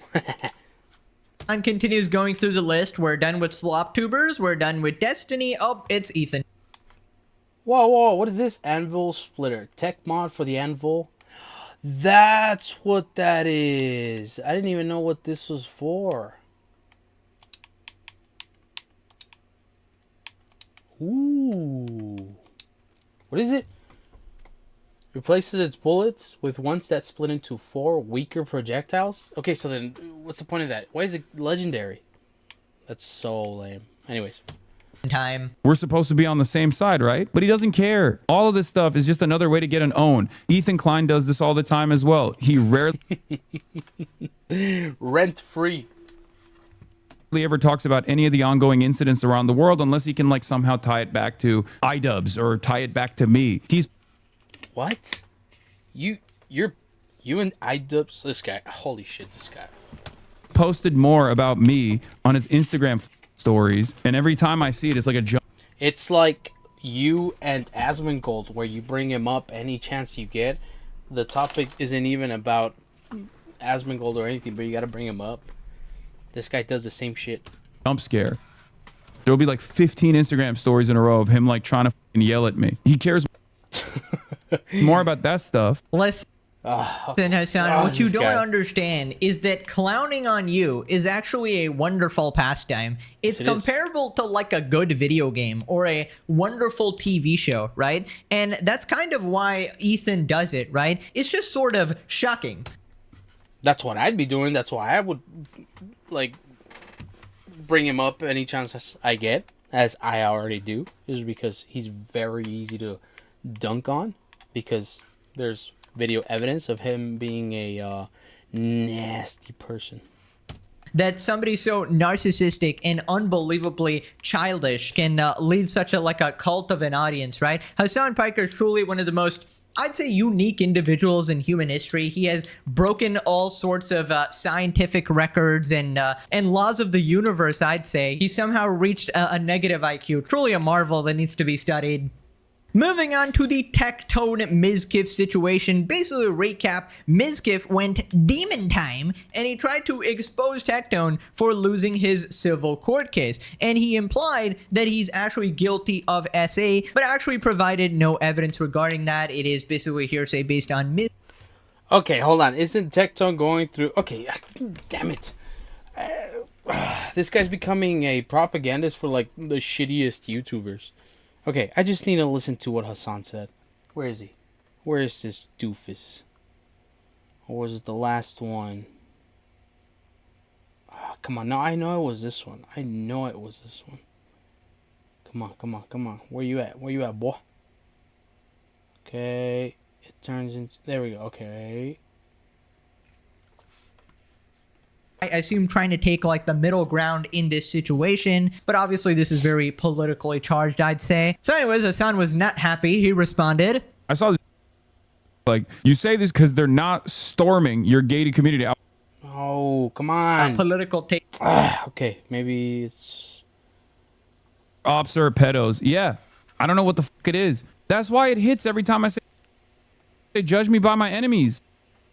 As to today, Hassan is crying about the drama sphere of YouTube, obviously talking about slop tubers. This entire drama space on the internet where like all these other like drama farmers go to is led by individuals that have no investment in politics at all, that are totally sheltered from the impact of politics because they make like a decent amount of money and they can just stay at their homes. They only look at politics through the lens of drama, where personal grievances and envy is presented as significant political disagreements that must be addressed, where organized smear campaigns, clipping people out of context, making it seem like they said something that they didn't say, making it seem like they believe something that they don't believe, are treated like accountability initiatives, right? That's what they do. It's not actually about accountability. It's just one man's personal vendetta. Of course, Hassan, it's all out of context. I mean, put the meme, how many times do we have to teach you this lesson, old man? Oh my God, guys. Okay. Absolute chaotic circus clown that is the USA. Great place, obviously, great people, but I don't know, some parts kind of fucking crazy. But you know, I do argue that I'm not completely insulated because the cultural consequences of Hassan Diddles Piker actually ripple across the world, considering some of my close friends were actually former Hassan fans. But it's okay, we all... He's a rich champagne socialist living in a $3 million mansion. None of this shit where the working class is fighting or anything like that affects Hassan at all. So I really don't know why he's acting like he's in the midst of the situation. It totally affects him. Yeah, just because you decided to leave your mansion for 5 seconds and do some interviews with some commie hacks, I mean, it doesn't make you part of the working class. By the way, he actually totally gets it now. He goes, oh yeah, they make a decent amount of money and stay at home. Correct, Hassan. Wonderful. You finally got it. That's exactly what I do. I farm generational wealth off of your stupidity, and then I chill at home. It's a wonderful gig. You know, I get to work out, watch some videos, talk with friends, relax, and make the legendary series. It's an absolutely utopia of a life here. Thank you, Hassan. I appreciate your contribution to this cause. And you know the absolute best part? I don't have to crash out at chat 10 hours a day and be miserable all the time going, brings up how much Destiny actually hates him.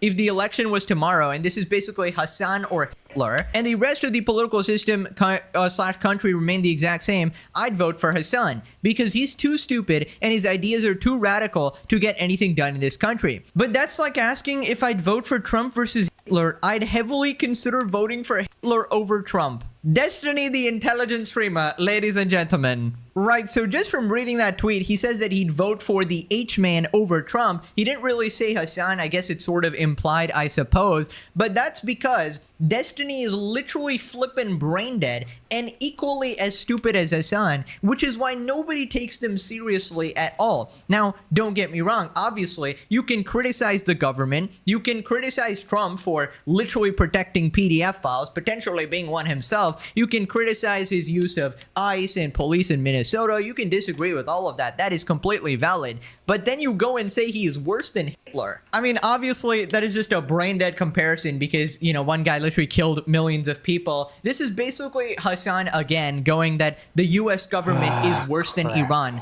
Brother, until they execute 12,000 people, I'd say one is a little bit worse. But truly a battle of the regods. Right, so then Hassan continues on from the previous video where he was basically saying that we're all Destiny glazers. He's leading the sort of operation. He's taking over Reddit and all of that shit, and we're all under his wing essentially. And for a lot of people that are in the commentary sphere that think this guy is like, you know, brilliant, even though his own personal audience is basically like a cult and doesn't have a lot of motion, they do end up swinging way above their weight class with regular frequency because they're very online. They brigade Reddit all the time. They've been using LSF as like a cum sleeve for the longest time, and that's it. They look to every single thing that I do here not as like a point to organize around, even if they're supposed to be in agreement with it, but a point to like criticize. They're like, oh well, he went out there but also he actually was doing he went out there but the wrong way, you know what I mean? Brother, for the last time, nobody likes Destiny, bro. You guys need to be in the same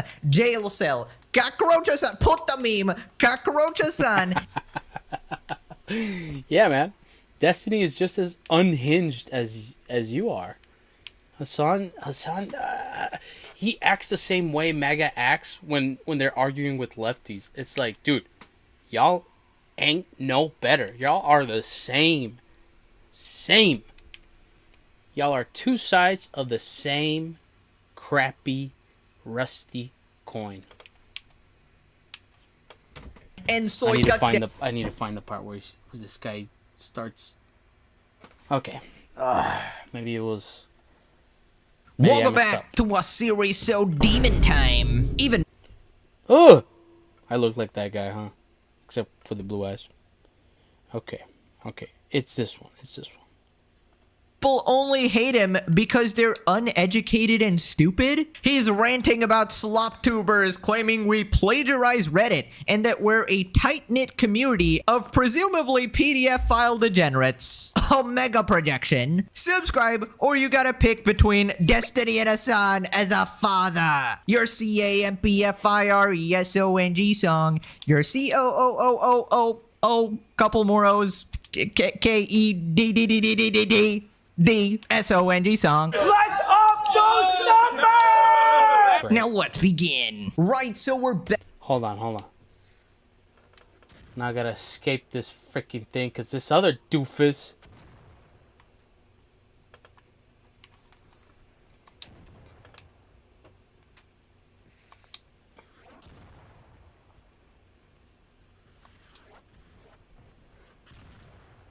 Okay, come on. Yes! Jesus.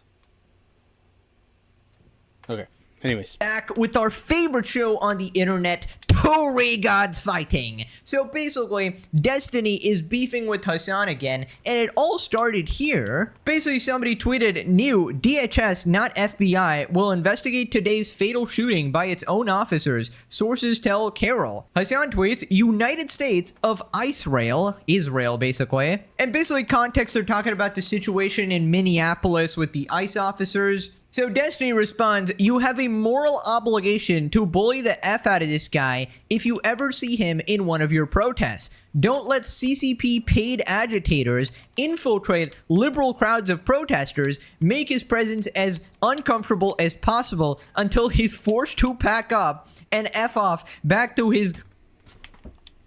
Well, don't mind if I do. I really hope somebody doesn't just think that I took this guy out. I should probably have this on just in case.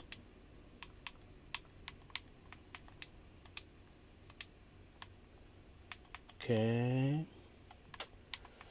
I don't need this. I want this for no good reason, even though I already have two. I'm always getting rid of them. Okay, I guess we'll get rid of that. We'll throw this in here. We'll throw that in there. We'll get some sensors. Why not?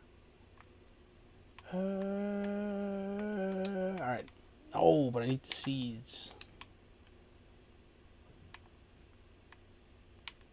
Okay. Whatever. It's all good. Thank you. Thank you for your sacrifice. Okay, let's get out of here, boy.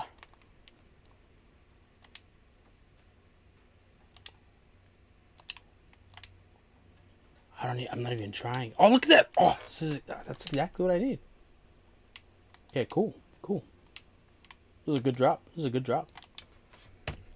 WeHo Mansion. Right, so basically they both are on the same side on the situation in Minneapolis, but they hate each other more than actually supporting the politics they want to support. People responded, brother, what is your end goal with beefing with leftists? You have Trump's ICE shooting people in the streets. Get over your differences for now and focus on fixing your effed up country. That's what you don't understand. These people are not interested in actual changes or anything. In fact, they're glad that this is happening so that they can go at each other and continue fostering their cultish audience. We got the Hassan reaction image here. I think this is when somebody came up to him like a Destiny fan or something. Put him in his place. Bzz.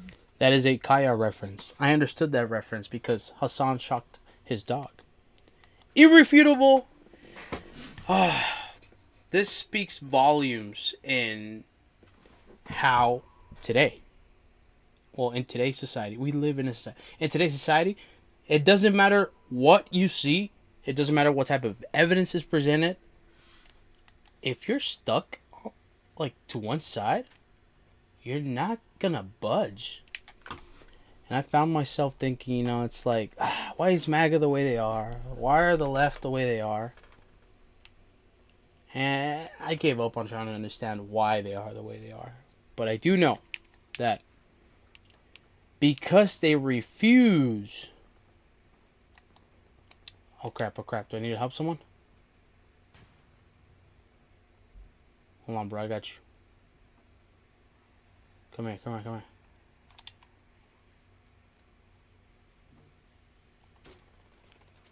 Terrible shot.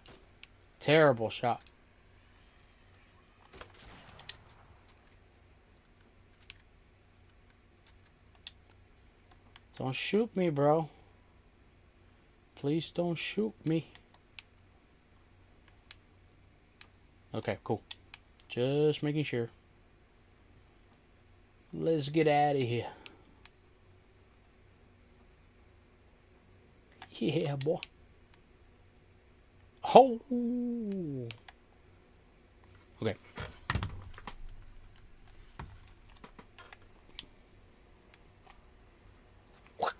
Not the time for this petty shit. People getting shot in the street, dumbass. Don't worry, we have plenty of time for this petty shit, as we'll see. Right, Hassan responded, the fascist administration is laying siege on an American city, killing American citizens while calling them... Okay.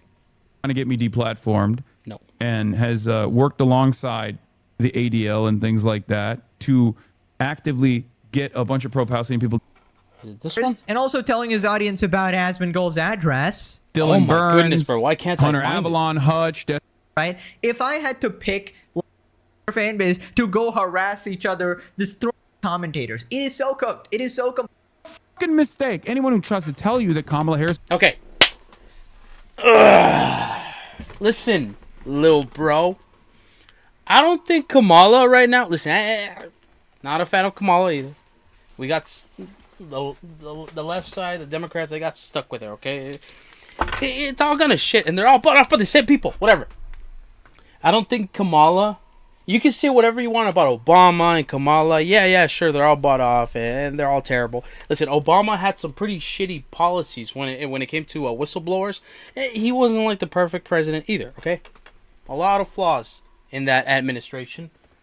Anyways, I don't think Kamala would be dealing. I don't think that administration. And it's interesting to think, would they have the majority Republicans if Kamala had won? Anyways, I don't think they'd be dealing with immigration the way this administration is dealing with it, okay? The fact that Hassan, a very prominent figure in the left space online, is saying that it'd be exactly the same thing. We'd be going through the same stuff if Kamala had won, is completely like out of touch. Like, this guy is officially insane to me. Like, how can you say that? How can you say that about a Democrat that handles immigration not completely different from the Republicans, but in a much more civilized manner? Listen, I feel like under Kamala, ICE would be recruiting people in a more civilized way, in a more proper way, not just whoever comes and wants to join, they join. I don't think Kamala would be giving out $50,000 bonuses for people to join ICE. I doubt it. This would be different. Is a fucking delusional moron. Let's listen to that one more time, because this guy, dude. Thing with the Democrats. Now, recap, basically Hassan holds this position that things would be the exact same under the Democratic leadership, that Kamala Harris would be doing the exact same thing. Make no fucking mistake. Anyone who tries to tell you that Kamala Harris would be different is a fucking delusional moron. Do not listen to them. And basically that there's no point in voting for her, so he basically just let Trump win, and now he's Me personally, I blame Hassan for Trump winning. Well, his audience. There we go. Not Hassan, his audience. How many? He has like millions of followers. Maybe a lot of them are bots. Who knows? But it's like, dude, it was right there. The lesser of two evils was Kamala. The whole thing with the LGBTQ community wanting to let men into women's bathrooms. I don't know, man. I don't think Kamala would have let that happen, to be honest. I'm someone that thinks, transgender people, they deserve their own bathroom. Would that be such a bad thing that they have their own bathroom? That's pretty cool. I wish I had my own bathroom in public. Pretty cool. Whatever. It's just, that whole side, it's like, you guys want everybody else to accommodate right away? No, bro. It's not that easy. Especially for people like on the right, like conservatives. What do you think's going to happen? You're going to fuel rage. And that's why the right doesn't... Listen, maybe a lot of people on the right already weren't good people. But that's why a lot of them don't care. The left ruined lives. When even with COVID... Like when they use TikTok, they use social media to ruin people's lives because they didn't like their speech. Pretty ironic now that, the right is also doing the exact same thing. Censoring people. You talk smack about our dear leader? Ha! Life ruined. We're gonna try. That's what they're doing. They're like the evil left. I'm not saying the left is not evil, just maybe less evil. I can't believe this guy's doing this crap. I thought the right would hold their position on government overreach, like opposing that. I would think somebody like this, like an extreme leftist like this, would hold a position to, okay, we got the Republicans, let's get the Democrats in. No, he's like, they're both, they both be doing the exact same thing. They both do the exact same thing. It's like, how do you just say that? Are they bought off by the same people? Yeah, sure, okay. But listen, man, that argument is totally invalid. It's just schizo. The Democrats, it would not be the same thing. If Kamala was president right now, it wouldn't be the same thing. There'd be no tariffs, first of all. I don't understand how that wasn't it for a lot of MAGA. We're the ones paying for tariffs. We're the ones footing the bill. It's not helping the economy. What happened to Doge? That was complete ass. It was a scam. Tariffs are specific taxes on imported goods, okay? I'm going to explain it every single time I can. Every single chance I get, I'm going to explain tariffs. Because I want to stay sane and I want to know that I did my part in trying to inform people and trying to talk some sense. This is guy number 1 and he's out of the country. This is guy number 2 and he's in the country and sells a product, but he needs resources that this guy out of the country has. This guy sells it to this guy for a price, and then guess what? The government comes in from this guy's country and it's like, hey, we're gonna impose taxes on those resources that you're getting from that guy that's out of the country. And then this guy's like, okay, well, I'm gonna have to raise my prices for this guy, for guy 2, because I mean I'm getting taxed and I need to make profit. Okay, fine, here you go. This guy buys it because he needs the resources to sell his product. And guess what this guy does? While the government gets those taxes, this guy needs to also raise the prices. Guess on who? On you and me. It's just people not even looking this stuff up. I found out exactly what tariffs were because I looked them up on Google. And then I made sure Google was right and I went to ChatGPT. And then, I went like on Ground News and looked at some, like partially read some articles and stuff. If you don't trust Google, go on DuckDuckGo. Get informed. Don't just look in one place. I don't know, man. It's just this guy is so nutty, dude. Downing, being a great ally to the left here, Hassan Piker condemns the Democrats during his visit to Alex Preddy's memorial, and he's basically getting... Also, dude, why are these people, like, letting this guy in? This is why the left is just as crazy as the right. Because they are also hypocrites. Like, this guy stands exactly against, like, leftist values. Like, real leftist values. For equality, this guy stands for dictatorships. Like, he praises dictatorships.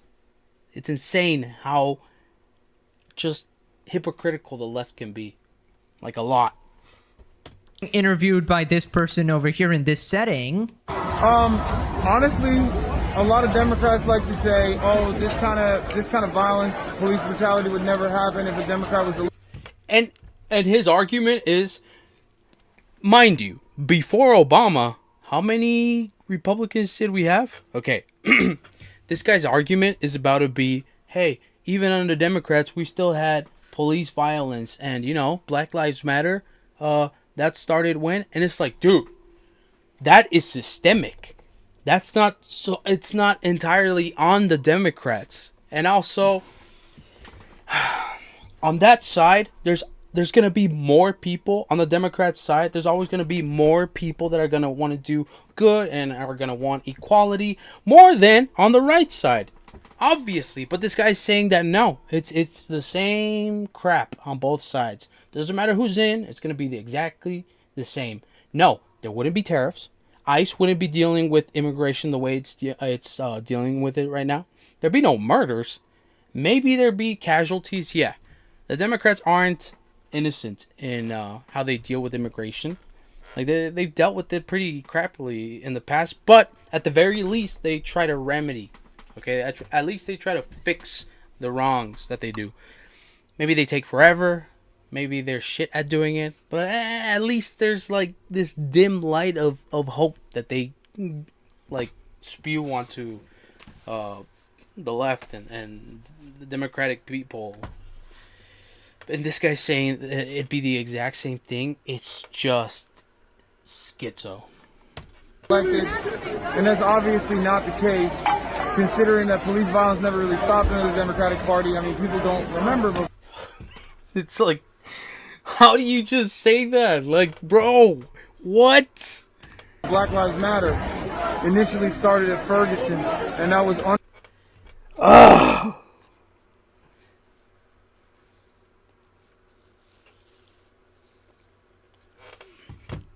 And according to this guy, in his own words, and I'll show you,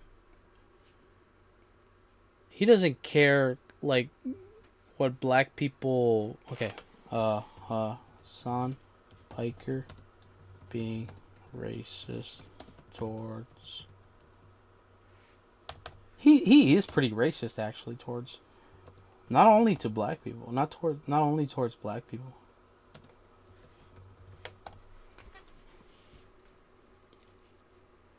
Okay, check it out. This is a Let's be honest about something. We know y'all don't give a damn about black people. Hey, whoa, who's y'all? But Hassan went on this anti-black tirade, and it's been going... And the reason he crashes out is because of his chat. He's so easy to get under his skin. ...viral recently. However, this happened about... Hey, come on. You're going to a broader base of voters, and will... Like, the notion that older black voters are going to go for Eric Adams is fucking insane.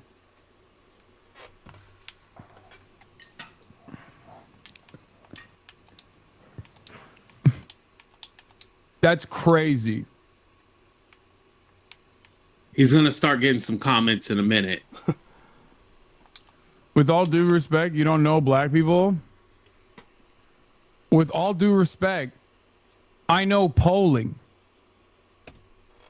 So, is he calling black people dumb? Like, black people don't know polling? Black people live. They live exactly. Oh, dude. This guy drives me crazy. Okay. Also, no, you don't. You don't know polling. You couldn't even secede to the fact that Russia was gonna invade Ukraine. The most obvious outcome. You denied it. And you denied it with such confidence. You imbecile. And yes, like, his condescending attitude drives me crazy, dude. And like, not that he genuinely makes me mad. He genuinely makes me wanna like go crazy because it doesn't make any sense. The shit that he spews. black Gen Xers and black boomers. The way he says black, also, dude. Like, come on, that tone is pretty sus. That's 100% a viable thing. You're not, in my opinion. You're not in the community, man. Shut the. You're not in the community. You're literally not black. How would you know? You're a rich kid. A rich... Do I need this? You're a rich Nepo baby. You're like... Oh, dude. And it's New York also. What do you know? You know nothing of that... Of what black people go through. What are you talking about? This guy. I know polling. No, you don't, first of all. Fuck up. So again, he's going off on somebody else saying that you're not in the community. And I want to tell you, it gets worse. Don't worry. We heating up. Please, Jesus Christ. Oh my God. We heard this with fucking Cuomo too. Just shut up, dude. Shut up. I don't give a fuck, okay? Yeah, obviously he doesn't care. Why would he care? God damn. He doesn't actually care. He just really wanted Mamdani. And it's like, okay, listen, so far, Mamdani seems pretty good, like a good option that was picked. Okay, cool. So far, so good. But was that, black people who live in New York, who experience the system every day, was that their first choice? Evidently not. Holy fuck, dude. It is so precious. Always. It's so fucking precious. Precious? Like the movie Precious by Sapphire? Or whatever? It's a The Office reference. I'm not even sure. But I have seen Precious. Is he being... Look, this guy's racist. Like, he's not even trying. He just does it. I can't have a fucking conversation that pertains around black people voting patterns. Like the way he says black people, dude. Like the way he pronounces it is it's mad sus.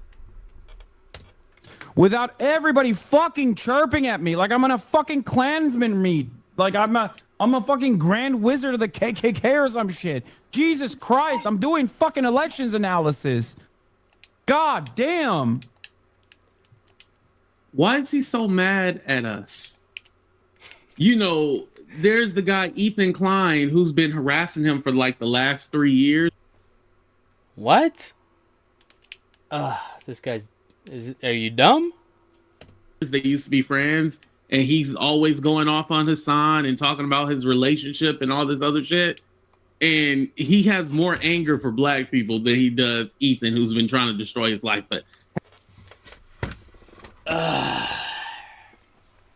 I'm so glad I'm not racist, because I can literally say this guy's also retarded. Like, what are you talking about? I don't like Ethan, but the guy got sent actual human skulls to his house. Why? Literally because he's Jewish. Like, Ethan Klein has shown more support for Palestine and the Palestinians than Hassan and his whole fan base has done. Hassan and his whole fan base, they're all performative. They don't actually care about Palestine. Look, the Palestine now is not on the center of the news in the left space, and all of a sudden, where's Hassan covering all that every single day? No, it's only when it's popular that happens. Hey, all right, I digress. I've had enough of this guy. I got what I needed to see. Yeah, no, what an L take. Under Barack Obama, and at the time, a lot of Democrats were not very fond of Black Lives Matter as a protest movement, as a street movement. And I want to believe that sentiment, that Democrats are going to be different, but unfortunately, they're not showing that right now. Also, what are you talking about? Like talk about it. What aren't they showing? What do you mean?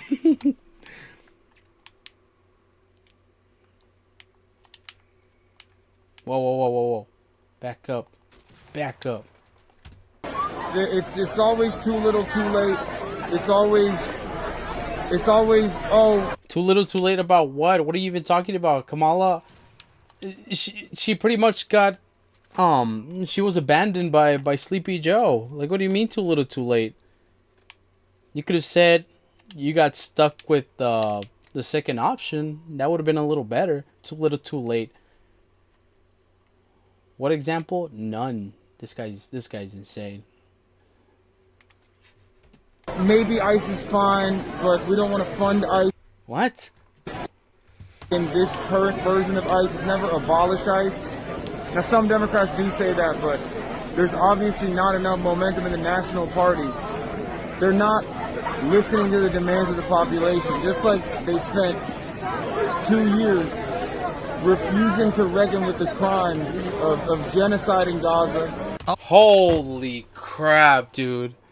Oh, I guess I got I guess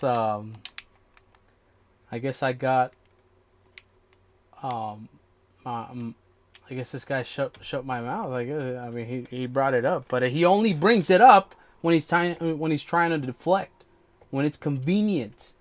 Literally using dead babies, bro, as deflection.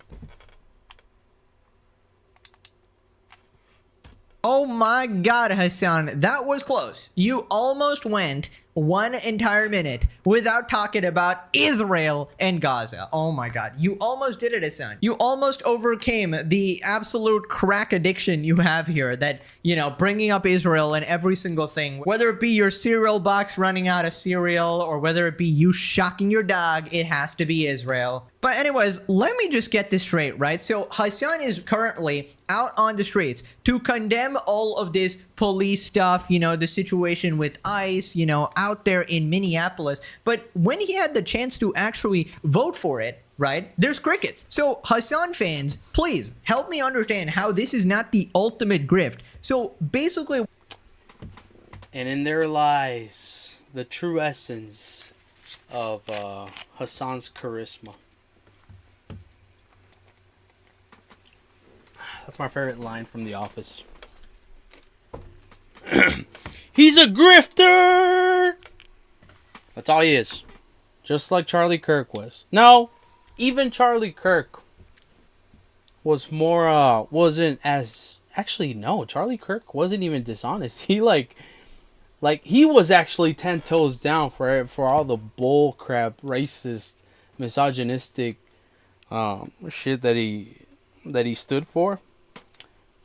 Even Kirk beats this guy at that. How Hassan operates is that he needs the other side to win, right? So that he can make people more and more angry, and that he bumps up his viewers over and over, and they basically watch his streams and they keep complaining and they keep wanting change.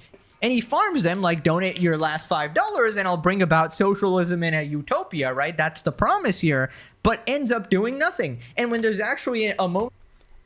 He had every chance to go to Gaza when Greta Thunberg went on that when they took that boat with aid. What was it called? It just happened like a few months ago where she got detained by Israel, by the IDF.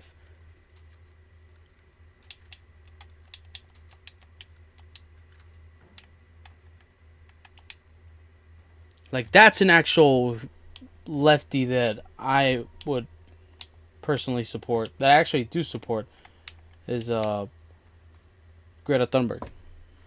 She's like an actual activist that is actually out there, unlike to this make a change, doofus he does that nothing. And this is that pretends to be an activist, that pretends to actually care about people, that pretends to be a socialist.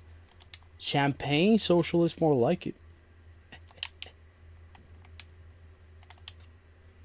basically why other liberals, like Destiny, for example, absolutely hate his guts. And it is understandable. He is basically their biggest op, right? Because he takes a chunk of the lefty viewer base or whatever and convinces them not to vote for anything, to only support Hassan Piker, which is absolutely tragic, right? Now, I probably wouldn't go so far as to have death threats or put a tracker on him, right? That's completely nutty, which is why I've been saying Destiny needs to be locked up for the past, episodes of the Legendary series for entirely different reasons. But, this is just another one to add to the list. But yeah, I just find it fascinating. Hassan's mode of operation is Trump bad, but also Democrats bad, so we can't do anything. That's exactly right. Hassan needs to preach a certain rhetoric that he's for the people, but he doesn't want the people to have the best option for the people, but also he understands the people, but also he knows more than the people. Like he's literally just trying to stay relevant. And if Kamala would have gotten voted in, things would be a little better, honestly. Would we still be funding the genocide? Yeah. I mean, they're all bought off by the same people. I mean, come on. Would there still be deportations? Yeah. Yes. Not the way they're being handled right now, that's for sure. But yeah, we would still have deportations. And this guy's saying it'd be the exact same thing. That's just crazy, dude. Like you're actually not mentally well. I honestly do believe, based on absolutely nothing, no evidence or anything, I'm just making this stuff up and it's not true and I'm lying. So this just made up what I'm about to say. I honestly do believe something's wrong with them. Like, there has to be something there, dude.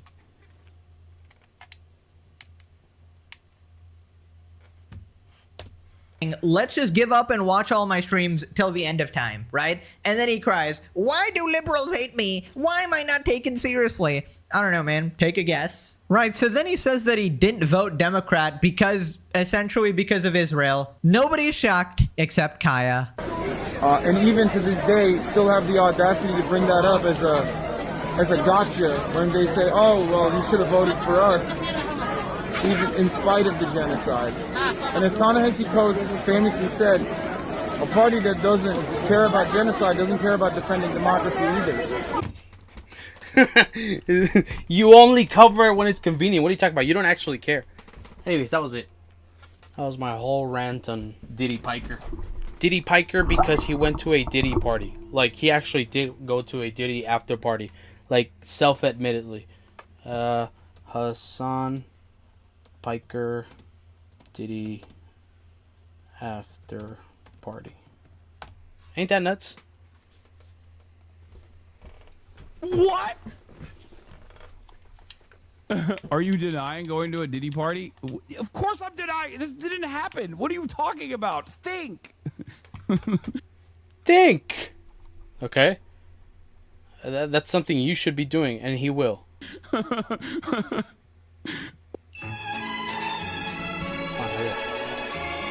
I walked into this like back like sphere Epcot looking thing in the back of like the house that P. Diddy was renting for his and was throwing after parties at Coachella, and they were playing like these crazy things for people who were high. Not me, of course. I had only eaten portobello mushrooms, and one of the images that they were playing was like this little girl, this like supposedly attractive, very young girl. This is the online left's face of freedom. This is who they ride for. And you know what type of lefties ride? Absolutely ride for this guy? Emily Welch. Nazi costume. These types. These are the types that ride for Hassan Piker. I'm not kidding. This is Emily Welch. She's like a Hassan Piker simp. Also another face in the left that has a following and spews propaganda, and you know, they got from young to older audience that they brainwash, just like the right brainwashes their community. They're all the same, man. They are all the same. Like opening up a Christmas gift. Like what? I don't even want to watch that. All right, so now. Several years here, the fraud that is happening. We're gonna do Ice Watch, and we're gonna go to the area of protest right now. And do what? And do what? Also, this guy's pretending like he's gonna be out there, like he's gonna put this fake ass press vest on, even though he's not press. He's just a YouTuber. You're not a journalist. I will be accompanied by some DSA cadres, and I have to prep for that real quick. So here, I'll just keep playing this while is claiming to have while I prep. arrested. Ladies and gentlemen, we are outside. We got. This guy. What do you want me to refer to you as? Like, you want me to say like A? You could say my name. I don't really care. Abdurrahman. Okay, Abdurrahman. You know, I've been covering from the hotel room the aftermath of the incident that took place in this morning, and it's kind of put a damper on the plans that we had set forth earlier, where we were going to go on an Ice Watch mission. Ice Watch, like you're gonna what? You're gonna look for ice and Maybe they're gonna slip up and murder someone. Okay. With some local folks, some local activists, some DSA cadre. Local dumbasses. And the like. And instead, we are now going to go to the protest, and then if we have some time, we'll do some ice watch as well as the situation unfolds. So far, Tim Walz, the governor, has... The governor. The guy that lied about being a football coach. Like what? Deployed the National Guard and not deployed the National Guard. Wait, hold on. Mobilize the state National Guard. That's so you picked the perfect time to go out and ice watch. You coward! You coward! Not what the fleet that no the what was it called, the boat with aid and food that Greta Thunberg was part of, the flotilla that got intercepted by Israel and then it never reached Palestinians. Like, why didn't you go, bro? Little bro, why didn't you go on that? Because he's afraid that he's gonna get mopped up by Israel. Like, if Israel gives a crap about you, dude, you're not that important. You're just a tall, good-looking guy that has a lot of Sims, that spews propaganda online, on Twitch of all places.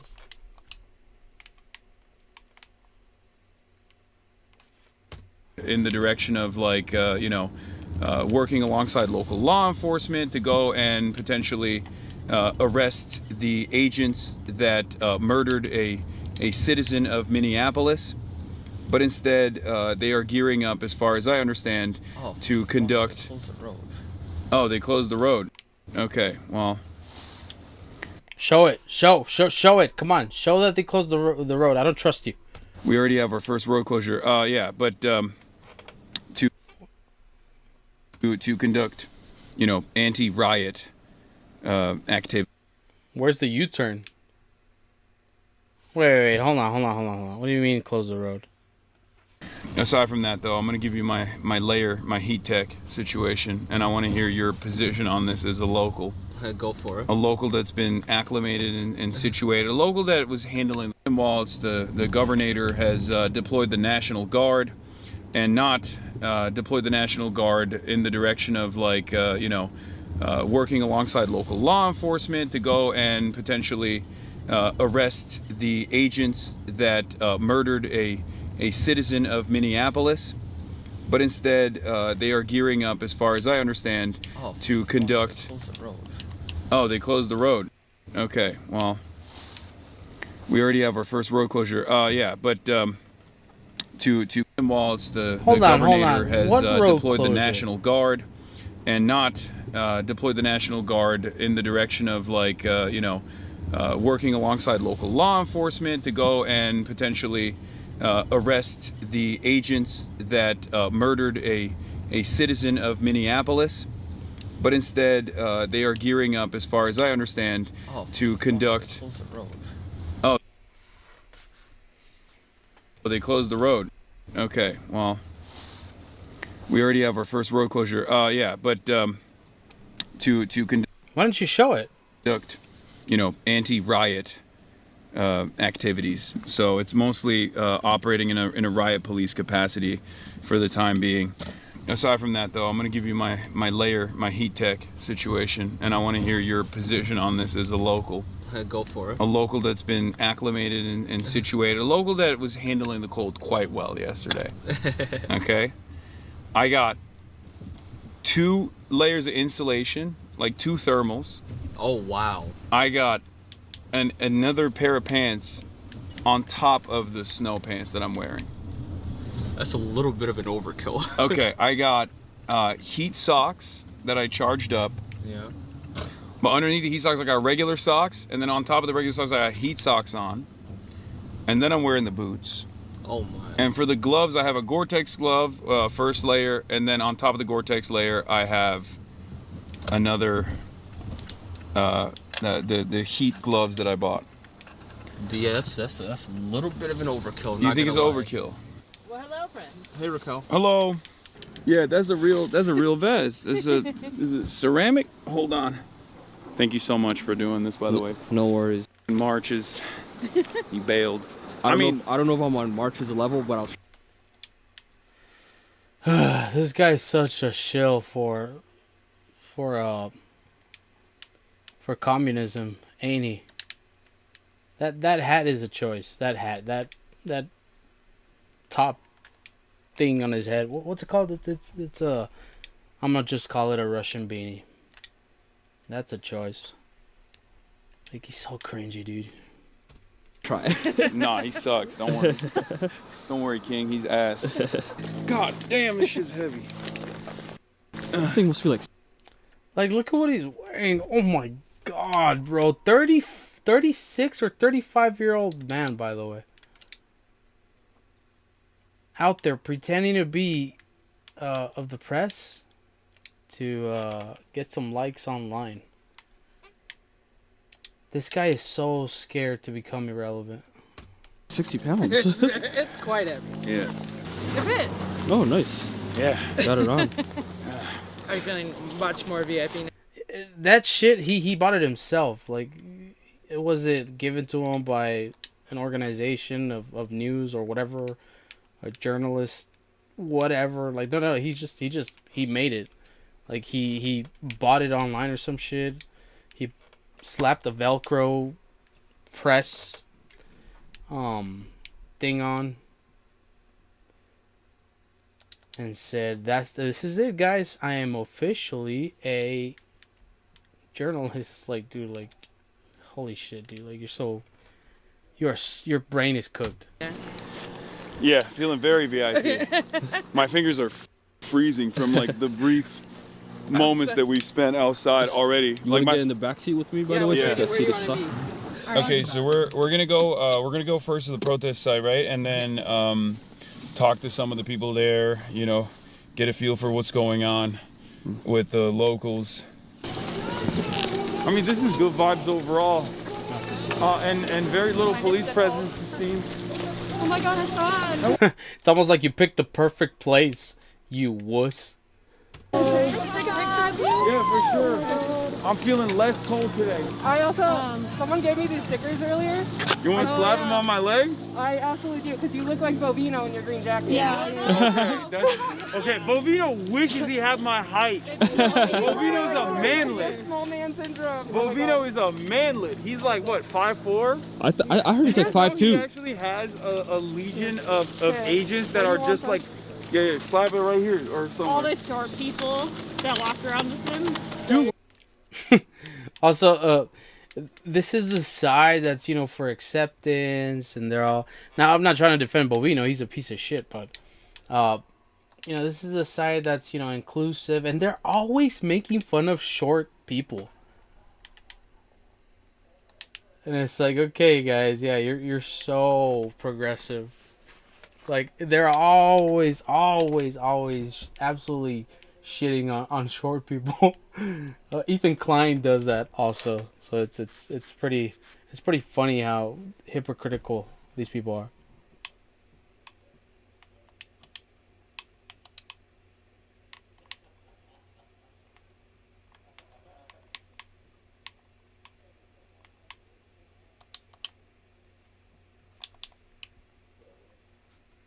Where are your mittens? Why didn't you bring some mittens today? He's got heated gloves. Did you steal them from Marsh? Hey, thanks for coming out here, man. We Hell yeah, appreciate it. guys. Nice to meet all of you. Is it weird if I ask one of you to take it? Yeah, appreciate it. You remember this guy from Iowa? Yeah. That's my dad. He's Oh, your that's your biggest dad? fan.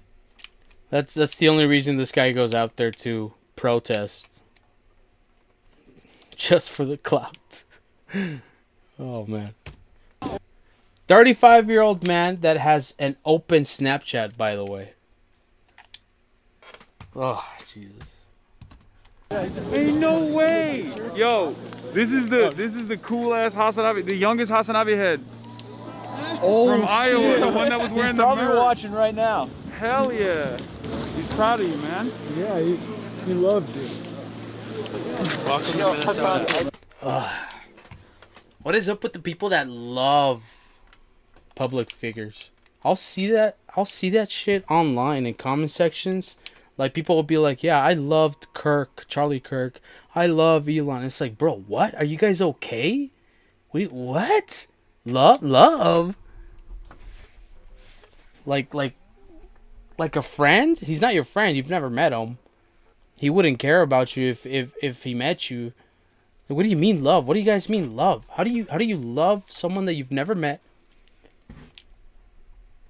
And someone that's famous and that hasn't done anything for society, except if it's negative, then yeah, okay, yeah, you can definitely give some credit to Diddy Piker. Come on. Okay. I just want to say hi. What's good? I've been watching you since 2020. So I was watching COVID. I'm a 4th grade teacher, and I have one of my kids. Oh, wow. I just wanted to say, I'm going to meet you. Nice to meet you too, man. Thanks for being out here. Yeah. Take care. Hi, guys. Oh, yeah. Yeah. I don't understand how people are I don't like to throw out the word simp when talking about people that are fans of stuff, right? But people like that, to that degree, it's like, what are you doing, man?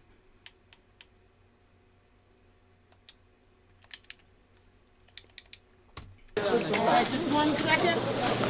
Got some people trying to get. By the way, he was killed here, You right? guys stay here and stay safe. No, right across, right there. Across the street, where yeah. the people are gathering. Yeah. This was. I think this is where they shot the footage from. The first footage that came out from this area, from this angle. Like, he's treating it like a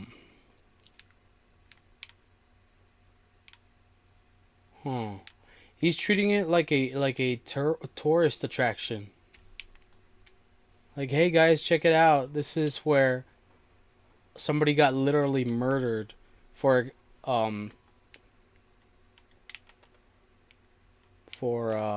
practicing their First and Second Amendment constitutional rights.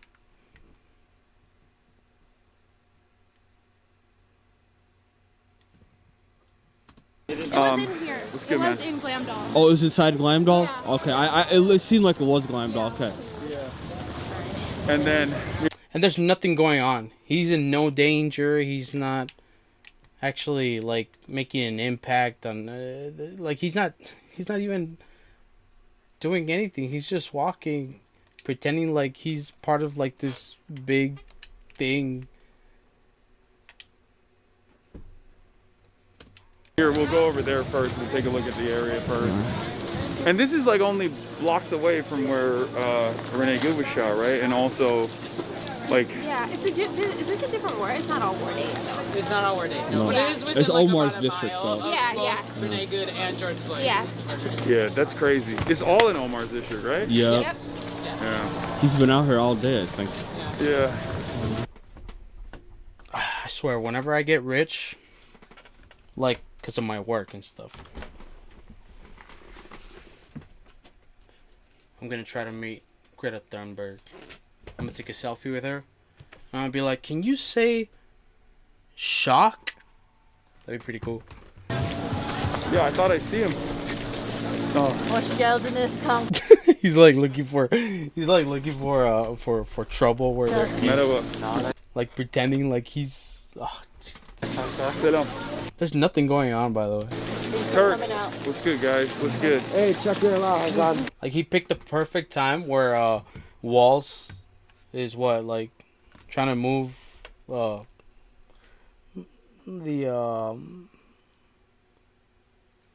is it, the guards or whatever?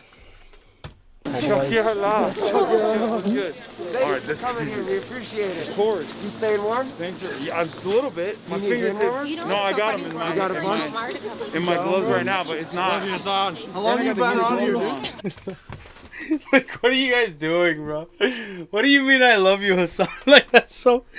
or maybe it's something that I don't get. I don't personally get.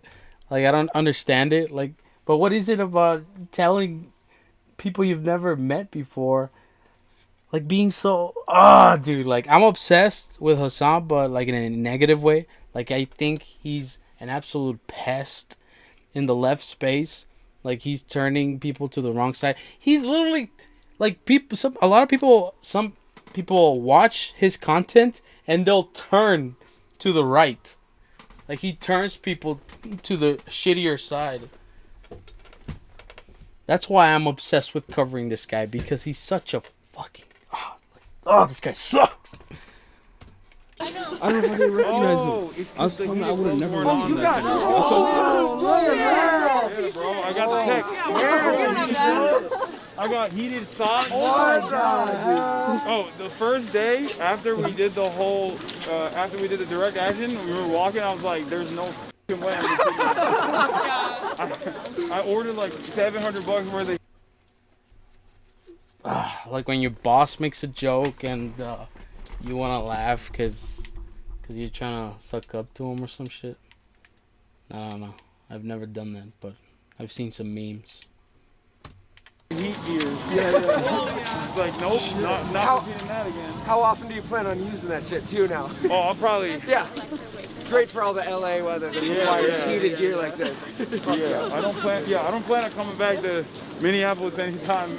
Hopefully, there's nothing happening that I need to come back. But you are feeling welcome here, right? Yes, Everyone's been kind of nice to you? Yeah, no, everyone's been great. Isn't it crazy? The Minnesota nice thing isn't cliche, right? Yeah, well, I've heard Tim Walz say it so many times. Now, when I hear Minnesota nice, it like irks me a little bit, because he's always like, "Oh, Mr. President, please don't do anything. We're nice. We're Minnesota nice," and it's like, bro, command the state office, state law enforcement, and the National Guard to go arrest these criminals. At the very least. You know? Yeah, bare minimum. Seriously. Yeah. How are you guys feeling though? You're from here. Like, how are you feeling as far as like, do you feel protected at all by your local administrators? By your local... Absolutely not. No, we feel. We feel so protected from all the people around here. Yeah. Like our neighborhoods are keeping us safe. Everyone's got all this free shit. We've got all the free coffee and hot cocoa and hand warmers galore. We don't feel shit from the police. Yeah. Yeah. That's why we're sticking together. City council has been great. Like, You guys are not oppressed, bro. What are you guys on? Glue? Are you guys on glue? our council member, Elliot Payne, has been on the street every day. But like all of the statewide people can't do shit. No. Yeah, they keep saying to leave Minnesota, they're just going to go somewhere else and terrorize another state. So Minnesota's been like the first line of defense. That's why I wanted to show the because this happened last year. I'm sure you guys saw in my backyard. In Los Angeles. And we protested. We showed up.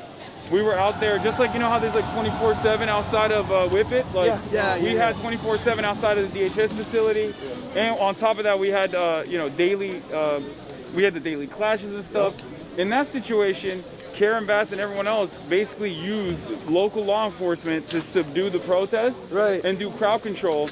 And it was a unique predicament because, like, I think they were pushing the protesters away from federal buildings in general because the federal agents would just straight up murk you. Like, they would shoot. We saw you almost get clipped in the head. Oh my god. Oh my god. The glaze for this guy's so... Oh, man. Alright, well, that's going to be it for today. I've had enough of this guy. I can only get so much. To whoever's watching, I hope you enjoyed this live. I try to cover as much as I can think of. I'm learning all this stuff as I'm looking it up and putting it out there. So please excuse me if this is all a little mediocre, but I'm trying to get better. I'm trying to cover it better. I already got the hang of the sound. I used to struggle so much on setting up the sound every time I go live. But I've gotten the sound on point. So that's us. Anyways, I'm working on a video essay. So if you would like to check out somewhat what that it's going to be like, I have one video essay already uploaded. It's 2 sides of the same chipped coin. It's a little play on.